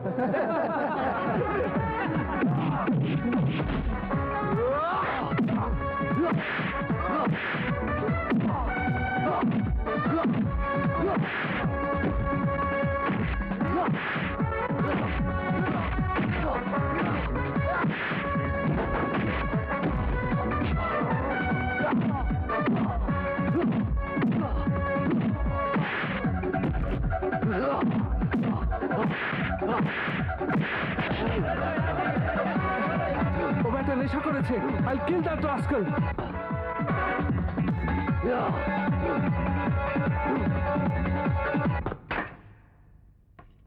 বাহ, কি চমৎকার শট মেরেছো। হ্যালো, আমি ডিকে মাথুর বলছি দাদা ঠাকুর। হ্যাঁ মাথুর সাহেব বলুন, হঠাৎ কি মনে করে? দাদা ঠাকুর, আমার বিবেক আর বেঁচে নেই দাদা ঠাকুর। কি? কেউ ভীষণ নৃশংসভাবে ওকে খুন করেছে। কি হলো দাদা? কার ফোন ছিল? কিছু বলছো না কেন? একটা খারাপ খবর আছে, কেউ বিবেককে খুন করেছে।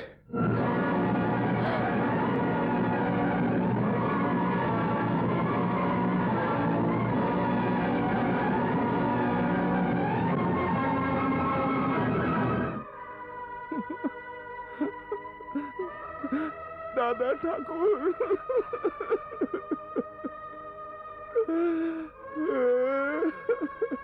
শান্ত হন মাতুর সাহেব, আমি আপনার বিবেককে ফিরিয়ে আনতে পারবো না, তবে এটুকু কথা অবশ্যই দিচ্ছি যে ওর হত্যাকারীকে আমি আস্ত রাখবো না।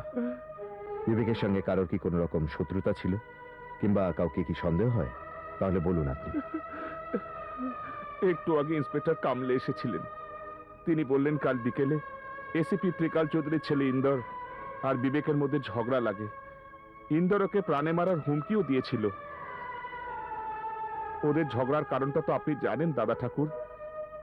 ইন্দর আমার ছেলেটাকে মেরে ফেললো দাদা ঠাকুর, মেরে ফেললো। Yeah, okay, see you later. কি ব্যাপার কামলে, হঠাৎ অসময়? স্যার আমি দুঃখিত, তবে কর্তব্যের সামনে আমি অপারগ।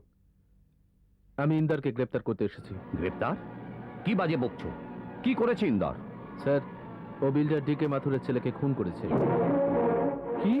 বিবেক খুন হয়েছে? সব জেনে না জানা ভান করো না ইন্দার। ইন্সপেক্টর, আমি সত্যি বলছি, আমি বিবেককে খুন করিনি। কামলে, তোমার কাছে কি প্রমাণ আছে? স্যার, ইন্দার আর বিবেকের মধ্যে যেখানে মারপিট হয়েছিল সেটা একটা কফি শপ, আর সেই কফি শপেরই একজন ওয়েটার পুলিশকে বয়ান দিয়েছে যে তার সামনেই ইন্দার বিবেককে প্রাণে মারার হুমকি দিয়েছিল, তারপরেই সে খুন হয়।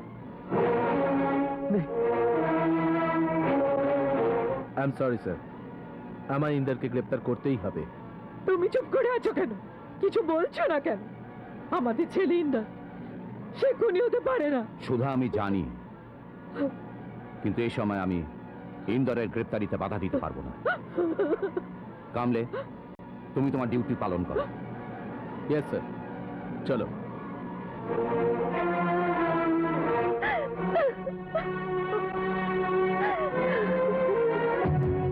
খুব বেঁচে গেছে যে পুলিশ তোমায় গ্রেফতার করেছে। যদি এ সময় তুমি জেলখানার বাইরে থাকতে, তাহলে আমি তোমায় জ্যান্ত রাখতাম না। আপনি আমায় বিশ্বাস করুন, আমি বিবেককে খুন করিনি। আর এই কথাটা আমিও জোর দিয়ে বলতে পারি যে আমার ছেলে খুনি হতে পারে না। এখন এটাই ভালো হবে যে তোমার ছেলে আদালতে যেন খুনি প্রমাণিত হয়।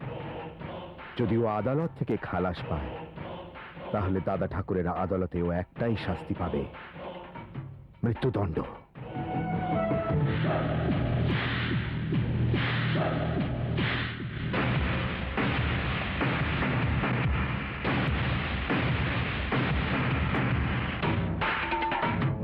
আগেই আমি 3 পেটি দিয়ে দিয়েছি, এই নাও বাকি 2 পেটি। থ্যাংক ইউ আন্না। তবে একটা ব্যাপার আমার খুব খটকা লাগছে। শত্রুতা তো আপনাদের দাদা ঠাকুরের সঙ্গে, এই সুপারি দিয়ে আপনারা বিবেককে মারলেন কেন? তার কারণ ওর সঙ্গে দাদা ঠাকুরের বোনের বিয়ে হবার কথা ছিল। ওর বোন ঘর বাঁধবার আগেই তা উজাড় হয়ে গেল। এ ব্যাপারটায় দাদা ঠাকুর প্রচন্ড কষ্ট পাবে। এবার আমরা দাদা ঠাকুরের বাড়িতে কোনোদিন আনন্দের সানাই বাঁচতে দেব না। তবে আমি একটা ব্যাপার বুঝতে পারলাম না কামলে, বিবেকের মার্ডার কেসে তুমি ত্রিকাল চৌধুরীর ছেলেকে গ্রেফতার করলে কেন? ইন্দার বিবেককে প্রাণে মারার হুমকি দিয়েছিল, সেটারই সুযোগ আমি নিয়েছি, যাতে দাদা ঠাকুর বিবেকের খুনিকে খোঁজার চেষ্টাই না করে। নয়তো যদি দাদা ঠাকুর জানতে পারে যে বিবেকের সুপারি নিয়ে আমি ওকে সরিয়েছি, তাহলে আমার তো বাঁচাই মুশকিল হয়ে যাবে। কিন্তু আন্না, বিবেককে খুন করিয়ে তুমি গুড়ে মনে বিরাট বড় আঘাত দিয়েছো। এই আনন্দে তো উৎসব করা উচিত, আনন্দ করা উচিত। সে বন্দোবস্ত হয়ে গেছে। দেখুন মিস্টার চৌধুরী, চিন্তার কোনো কারণ নেই। আপনার ছেলে তো আর কোনো পেশাদার খুনি নয়, ওর জামিন হয়ে যাবে। Thank you. হ্যালো, আমি দাদা ঠাকুর কথা বলছি। নমস্কার। আজ তো স্যার আমার কপাল খুলে গেল, আপনি আমাকে ফোন করলেন। বলুন, কি সেবা করতে পারি? তুমি ত্রিকাল চৌধুরীর ছেলের এই কেসটা লড়বে না। আগে বুঝে গেছি স্যার, আপনার হুকুম আমি কি করে অমান্য করি? আপনি একদম নিশ্চিন্ত থাকুন, আপনি যা বলবেন ঠিক সেভাবেই কাজ হবে। আগে I am sorry mister Chowdhury, আপনার কেসটা আমি নিতে পারবো না। কি? কিন্তু মিস্টার নেহালানি, এক্ষুনি আপনি আমায় আশ্বাস দিচ্ছিলেন, আর হঠাৎ আপনার মত বদলে গেল কি করে? দেখুন মিস্টার চৌধুরী, আপনাকে আমি আরেকটা ব্যাপার জানিয়ে দিতে চাই। এখন আপনার কেস এ শহরের কোনো উকিলই নেবে না। কি? যদি আপনি আপনার ছেলেকে ছাড়াতে চান, তাহলে একটা পরামর্শ দিই, আপনি দাদা ঠাকুরের কাছে আর্জি নিয়ে যান। কারণ যদি দাদা ঠাকুর চান, তাহলেই আপনার ছেলে বাঁচতে পারে।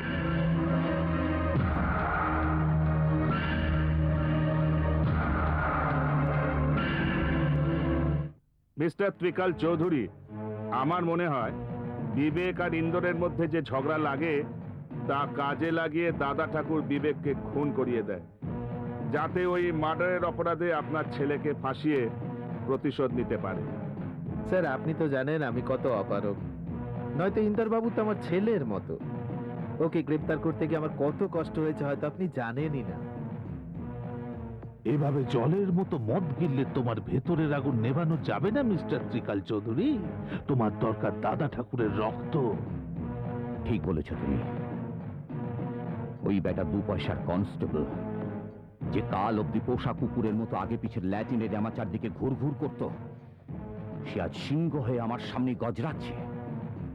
I will kill that rascal, I will kill হিম।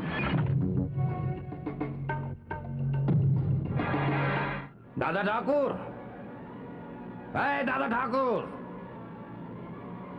কোথায় ঘাপটি মেরে বসে আছো?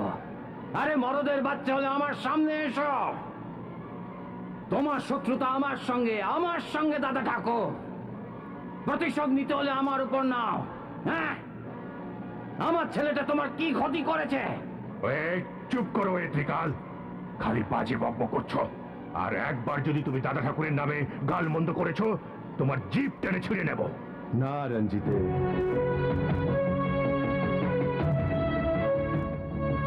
দাদা ঠাকুর, আমি জানতে পেরেছি তুমি বিবেককে খুন করেছো। তুমি আমার ছেলেকে ফাঁসানোর জন্যে তুমি ওকে খুন করিয়েছো। আমি তোমাকে ছাড়বো না দাদা ঠাকুর, আমি তোমাকে ছাড়বো না। বিবেকের খুন কে করেছে তার ফয়সলা তো আদালত করবে, কিন্তু যদি আমি চাই ত্রিকাল চৌধুরী, তবে এখনই এই মুহূর্তে তোমার জীবনের ফয়সলা করতে পারি। কিন্তু মৃত্যু তোমার পক্ষে খুব সহজ শাস্তি হবে। আমি তোমাকে বাঁচিয়ে রাখবো, আর তোমার প্রত্যেক নিঃশ্বাসে মৃত্যুর অস্থিরতা ভরে দেব, যাতে তুমি সারাটা জীবন এইভাবেই দগ্ধে দগ্ধে কষ্ট পাও। রঞ্জিতে, ওকে সসম্মানে বাইরে ছেড়ে এসো।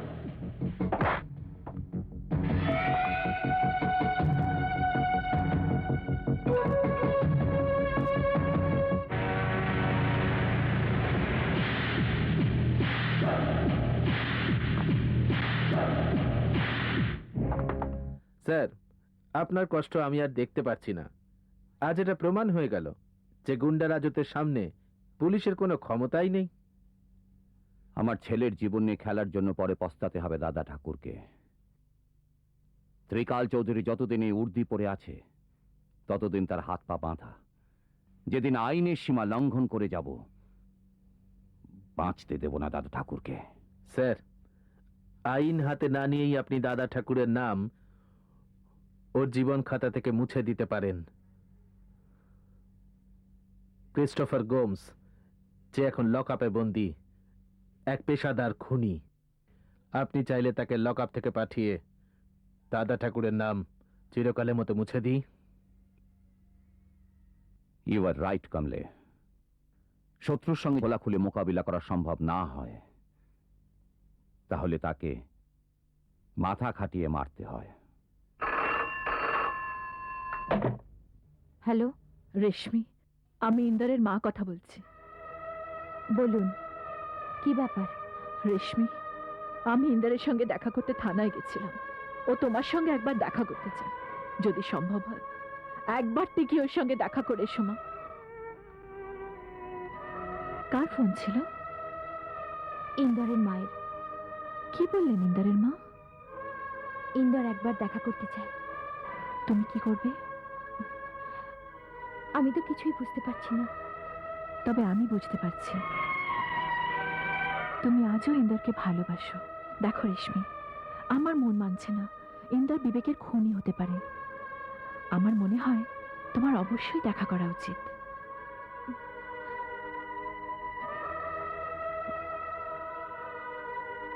আমি জানি তুমি আমাকে ঘেন্না করো, কারণ তোমার দৃষ্টিতে আমি প্রতারক। আমি তোমাকে ঠকিয়েছি। তবে এটা সত্যি নয় রেশমি। আসলে আমি বাবার হুমকিতে ভয় পেয়ে গেছিলাম, পাছে উনি তোমায় প্রাণে না মেরে ফেলেন। তাই আমি তোমাকে মিথ্যে বলেছিলাম যে তোমায় আমি ভালোবাসি না। ভালো তো আমি তখনও বাসতাম তোমায়, আর আজও বাসি। হ্যাঁ রেশমি, তবে আজ আমি তোমায় শুধু এই কথাটা বলতে ডেকেছি যে বিবেকের খুনের সঙ্গে আমার কোনো সম্পর্ক নেই। আমি ওকে খুন করিনি রেশমি। জানি না কেন আজও আমার মনে স্থির বিশ্বাস যে তুমি আমার কথা নিশ্চয়ই বিশ্বাস করবে।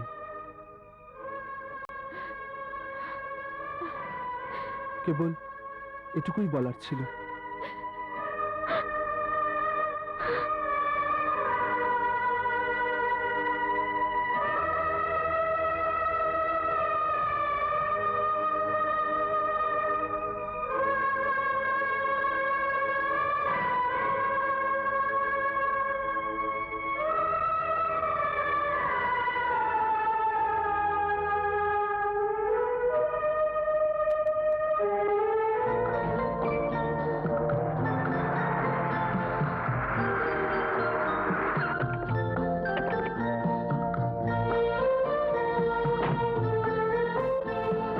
নমস্কার।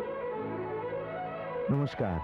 আজ আমার ছেলের জন্মদিন, তাই এই জামাগুলো ওদের জন্য এনেছি। ধন্যবাদ। সত্যি বাচ্চাদের কাছে আপনি দেবতা। ছি ছি, না না, মানুষ যদি এ জগতে মানুষের মতো আচরণ করে তাহলেই যথেষ্ট। এসো ফুকুজি, এসো এসো। এই নাও, যাও, এসো বাবা, এসো। হ্যাঁ চলো সবাই লাইন দাও, এসো এসো সবাই, এক এক করে এসো সব, এসো এসো। যাও লক্ষ্মী মেয়ে।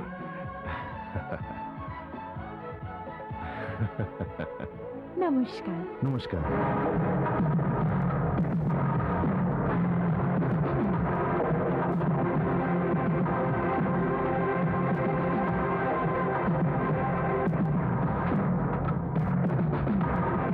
দাদা ঠাকুর!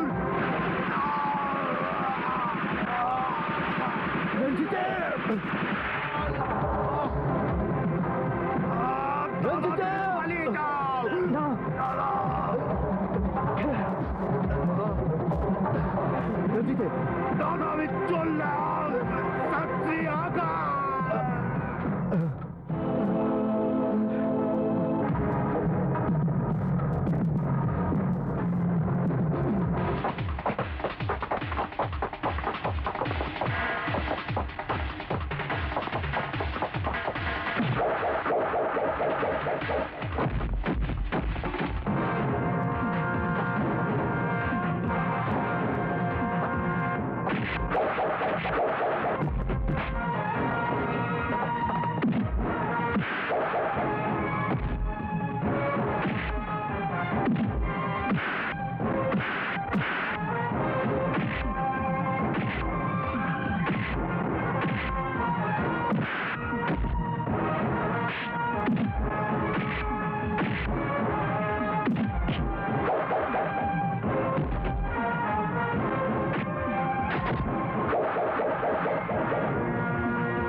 বল, কে পাঠিয়েছে তোকে? কে চায় আমায় মারতে? বল, নয়তো শেষ করে ফেলবো। না, আমাকে মেরো না, সত্যি বলছি। আমায় ত্রিকাল চৌধুরী তোমাকে মারার জন্য সুপারি দিয়েছিল। দাদা ঠাকুরকে মারার জন্য সুপারি নেওয়ার আগে তোর ভাবা উচিত ছিল যে সাপ যতই বিষধর হোক না কেন, নীলকে কখনোই স্বীকার করতে পারে না, বুঝলি? যদি তুই বেঁচে থাকতে চাস তাহলে পুলিশ কমিশনের সামনে ত্রিকাল চৌধুরীর বিরুদ্ধে তোকে বয়ান দিতে হবে। আমি রাজি, আমি রাজি। তুমি যেমনটি বলবে আমি তাই করব। Good morning sir. কি ব্যাপার স্যার, আপনি আমায় আর্জেন্টলি ডেকেছেন? Is there anything wrong? আপনি গোটা পুলিশ ডিপার্টমেন্টের মুখে চুনকালি লেপে দিয়েছেন। আপনার মতো সিনিয়র অফিসারের থেকে এরকম জঘন্য কাজ আশা করিনি আমি। কিন্তু কিন্তু স্যার আমি কি করেছি? দাদা ঠাকুরকে শেষ করার জন্য যে পেশাদার খুনিকে আপনি পাঠিয়েছিলেন সে নিজেকে আইনের হাতে সঁপে দিয়েছে। আমি জানি দাদা ঠাকুরের সঙ্গে আপনার ব্যক্তিগত শত্রুতা। যদি ওকে শায়েস্তা করার জন্য আপনি আইনের সাহায্য নিতেন তাহলে আজ পুলিশ আর আইন দুয়ের মাথায় গর্বে উঁচু হয়ে উঠত। I am sorry mister Chowdhury, you are suspended.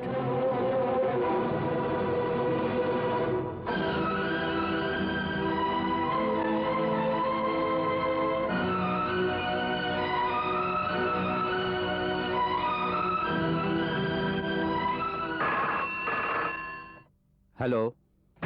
তোমার সাসপেনশন সম্বন্ধে জেনে খুব খুশি হলাম। তবে ত্রিকাল, আমি আরো খুশি সেদিন হব যেদিন তোমায় বরখাস্ত করা হবে। যে ফাঁদটা তুমি আমার মৃত্যুর জন্য তৈরি করেছিলে তাতে তোমার নিজের গলায় আটকে গেছে। এসব সময়ের খেলা ত্রিকাল চৌধুরী, আর সময়ের অপর নাম দাদা ঠাকুর। যে সময়কে টিক্কা দিতে যায় তার দশা এইরকমই হয়।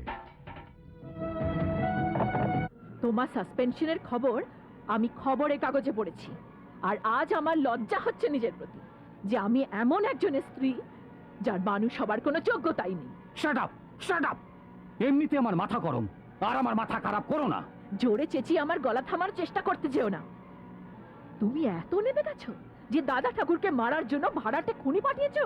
ছি, লজ্জা হওয়া উচিত তোমার নিজের প্রতি। আহ! ত্রিকাল চৌধুরী জীবনে কখনো কারোর কাছে হার মানতে শেখেনি। দাদা ঠাকুর মরবে, আর আমার হাতেই মরবে।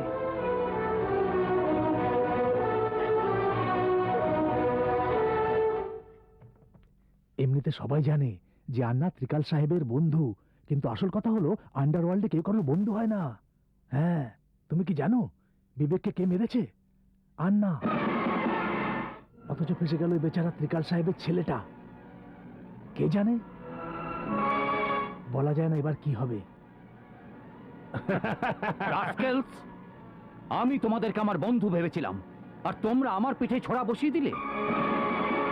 দাদা ঠাকুরের উপর শোধ তোলার জন্যে আমার ছেলের জীবন নিয়ে খেললে। খেলাটা ওরা দুজন নয়, খেলাটা আমি খেলেছি।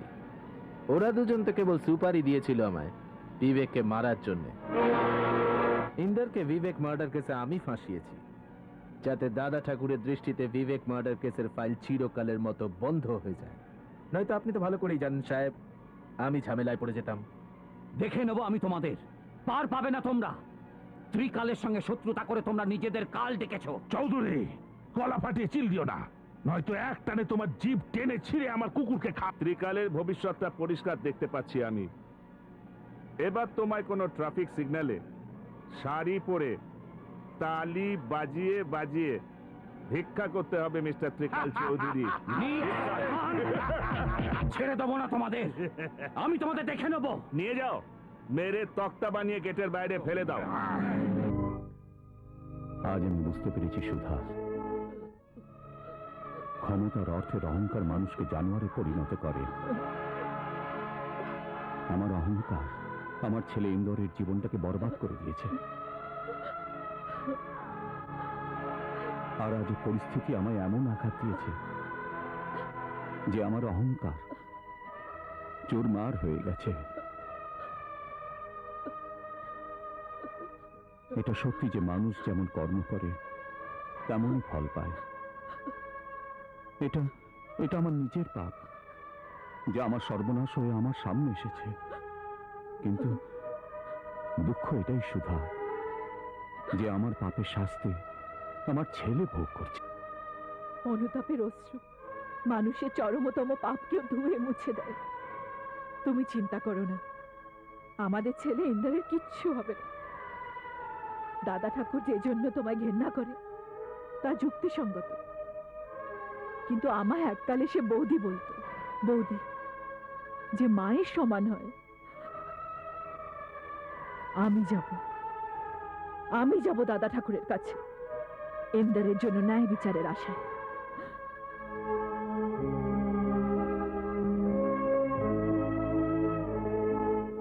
আপনি মনে করুন ত্রিকাল চৌধুরীর স্ত্রী নয়, বরং ইন্দ্রের মা এসেছে। সে আজ খুনের দায়ে জেলে বন্দী। আমার ছেলে খুন করেনি, সে নিরপরাধ। আপনি এত নিশ্চিত হয়ে কি করে বলতে পারেন যে আপনার ছেলে নিরপরাধ? তার কারণ আসল ব্যাপারটা আমি জানি। বিবেকের খুনটা যশবন্ত আর বিকাশ আন্না করিয়েছে। আমার স্বামী এত অত্যাচার করেছে তোমার উপর যে তার হয়ে আমি ক্ষমাও চাইতে পারবো না। কিন্তু আমি আজ আঁচল পেতে তোমার কাছে ভিক্ষে চাইছি। আমার ছেলেকে তুমি বাঁচাও।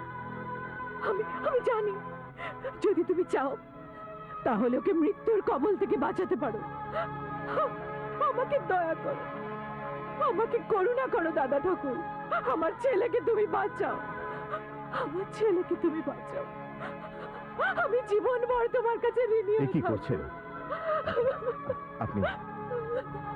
আপনি বাড়ি যান, আপনার ছেলের কোনো ক্ষতি হবে না।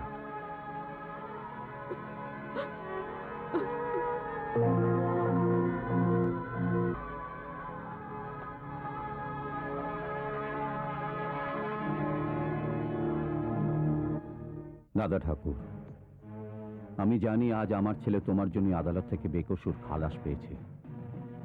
তোমার প্রতি আমি যা কিছু করেছি তার জন্য আমি লজ্জিত। আমি হাত জোর করে অন্তর থেকে তোমার কাছে ক্ষমা চাইছি। Please forgive me. তোমার সেদিনের আচরণ ক্ষমার যোগ্য নয় ত্রিকাল চৌধুরী। তোমার স্ত্রীর চোখের জলের পরিবর্তে আমি তোমার ছেলেকে জীবন দান করেছি। দাদা ঠাকুর, এবার তাহলে আরেকটা উপকার করো। ইন্দোর আর রেশমিকে আলাদা করার শাস্তি আমি ভোগ করেছি। আজ আমি নিজে দুহাত পেতে ইন্দোরের জন্য রেশমিকে ভিক্ষে চাইছি।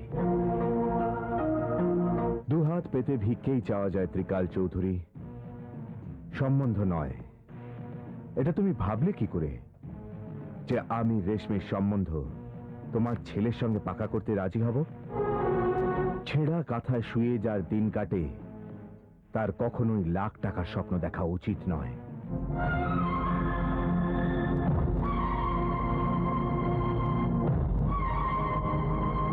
আজ আমি ভীষণ খুশি কামনা।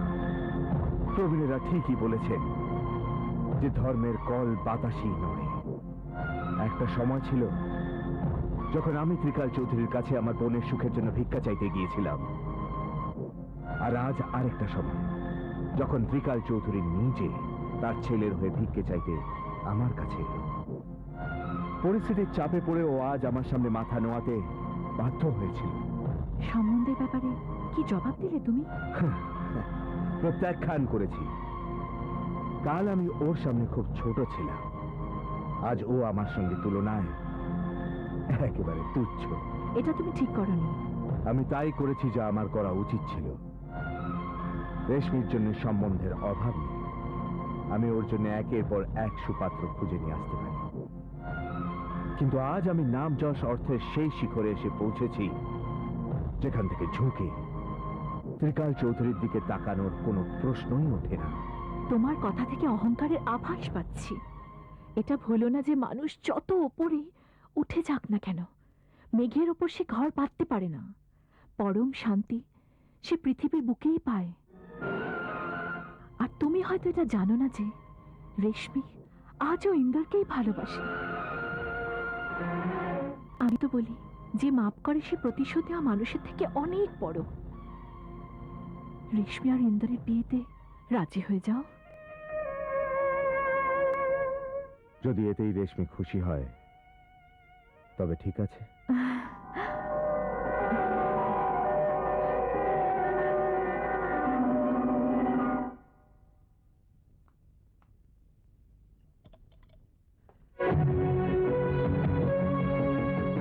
ভয় পেও না ত্রিকাল চৌধুরী। এ সময় আমি তোমায় জানাতে এসেছি যে আমি ইন্দোর আর রেশমির ভালোবাসার বিরোধী নই। আমার যুদ্ধ তোমার সঙ্গে ছিল। আমার লক্ষ্য ছিল তোমার অহংকারী মাথাটা আমার পায়ের তলায় নোয়ানো। আর সেই লক্ষ্যে আমি সফল হয়েছি। তোমার জন্য সুখবর এনেছি।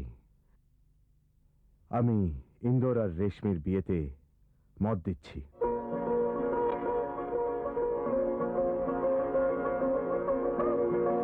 Thank you.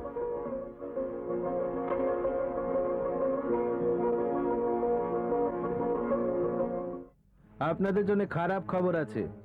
ত্রিকাল চৌধুরী আর দাদা ঠাকুরের মধ্যে যে শত্রুতা ছিল তা কুটুম্বিতায় পরিণত হচ্ছে। কালিন্দার আর রেশমির বিয়ে। যদি এই বিয়েটা হয় তাহলে ত্রিকাল চৌধুরী দাদা ঠাকুরের ভরসায় আমাদের ওপর শোধ তোলার চেষ্টা নিশ্চয়ই করবে। তার আগেই আমি পাশার ঘুঁটি বদলে দেব। আমি চিতার মৃত্যু ভুলিনি। কাল চিতার বাৎসরিক। আর এটা খুব আনন্দের কথা যে দাদা ঠাকুরের বোনের বিয়েটাও কাল। দাদা ঠাকুরের সামনে আমি ইন্দোরা রেশমিকে জ্যান্ত পুড়িয়ে মারব। আর তারপর আমি চিতার বাৎসরিক করব।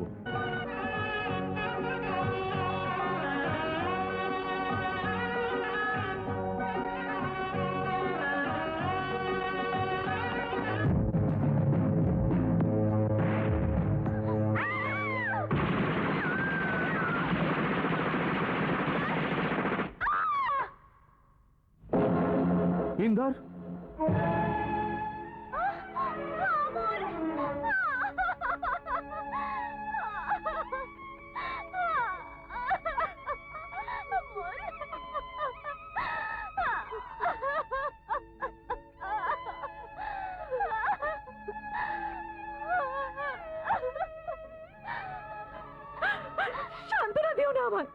যদি কিছু দিতেই চাও, আমার ছেলে, আমার অমল কেনে দাও। ওকে সৎ আর সজ্জন নাগরিক করতে চেয়েছিলে না? নাও, এখন করো। একটু শান্ত হও, কামনা। শান্ত হওয়ার জন্য আমার জীবনের আছেটাই কি? আমার দৃষ্টিতে এই কচি ছেলেটার মৃত্যুর কারণ তুমি, দাদা ঠাকুর। কারণ যারা অপরের রক্তপাত ঘটায়, একদিন তাদের নিজেদের রক্তের গঙ্গা বয়ে যায়। অমলকে ছেলে আমি কি করে বাঁচবো, কি করে বাঁচবো?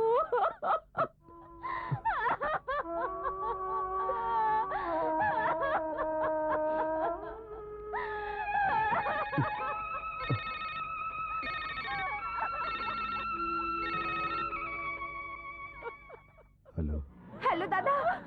রেশমি, কোথেকে বলছিস? দাদা আমি ওই আমি যশবন্ত বলছি। যশবন্ত, তোমার শত্রুতা আমার সঙ্গে। যদি আমার বোনের কিছু হয়, যদি ফোনে টাইম ওয়েস্ট করো, তবে তোমার বোন আর স্বামী জ্যান্ত থাকবে না। যদি তুমি ওদের জীবিত দেখতে চাও, তবে 10 মিনিটে আমাদের গেস্ট হাউসে চলে এসো।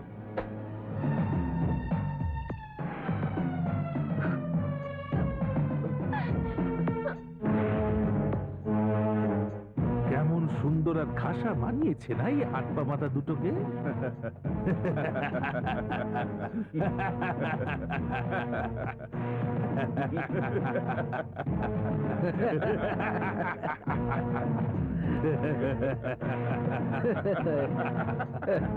এসো জান, এসো। দাদা ঠাকুর কোথাকার দাদা আর কোথাকার ঠাকুর, হ্যাঁ? এসো। এসো দাদা ঠাকুর। সেদিন আমরা দুজনেই তোমার সামনে অসহায় ছিলাম, আর আজ তুমি আমাদের সামনে অসহায়। দেখলে পাশার চাল কেমন ঘুরে গেল? এখন তোমার জীবনের রিমোট কন্ট্রোল আমাদের হাতের মুঠোয়। না, দাদা ঠাকুরকে এই উপহারটা দেবেন না?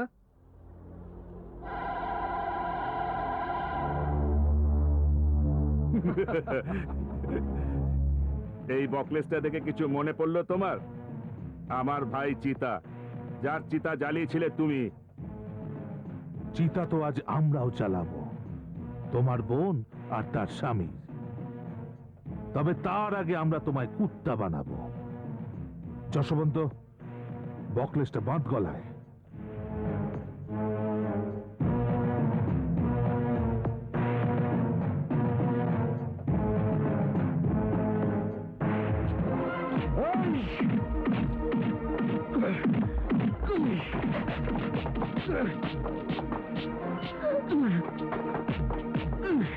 কোনো চালাকি নয় দাদা ঠাকুর, নয়তো ওদের দুজনকে জ্যান্ত পোড়ানো হবে।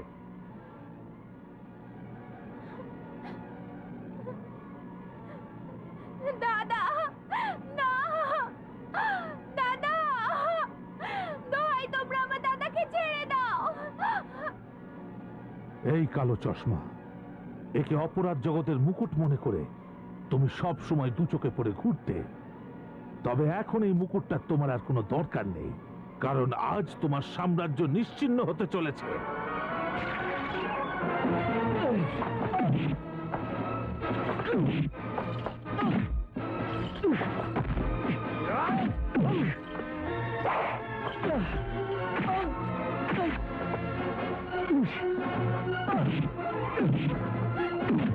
ছেড়ে দাও আমার দাদাকে।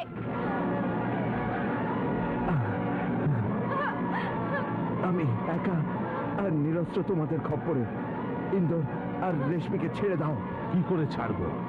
এখনো তোদের শ্রাদ্ধ শান্তি বাকি আছে। ওদের দুজনের চিতা আগুন লাগাবে না? নন্দু, দুজনকে পেট্রোলে চুবিয়ে দে।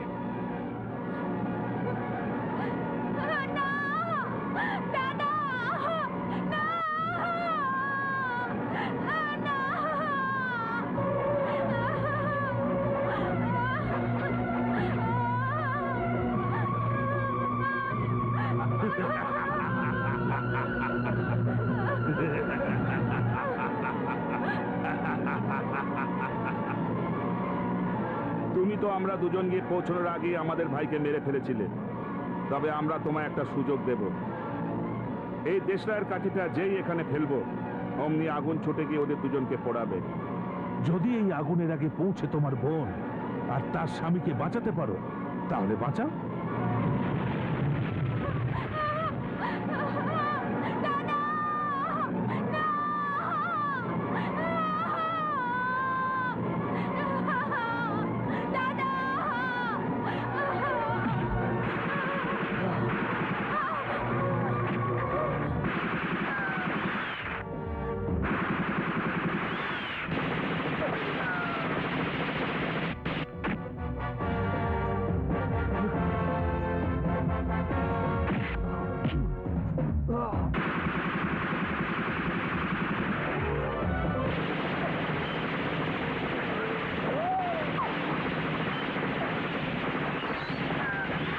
এসো রেশমি।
আমার হাতেই তোর মরণ লেখা আছে। দাদা ঠাকুর,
আমি আমার প্রাণের আধখানা তোমার হাতে তুলে দিলাম, ওর খেয়াল রেখো।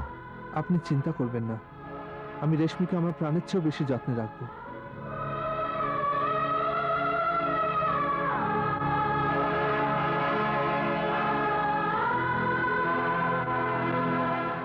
নমস্কার। এসো কামনা। দাদা ঠাকুর মুম্বাই সেশন কোর্টের সিদ্ধান্ত অনুসারে 7 বছর সশ্রম কারাদণ্ডের পর আবার দেবরাজ হয়ে গেল।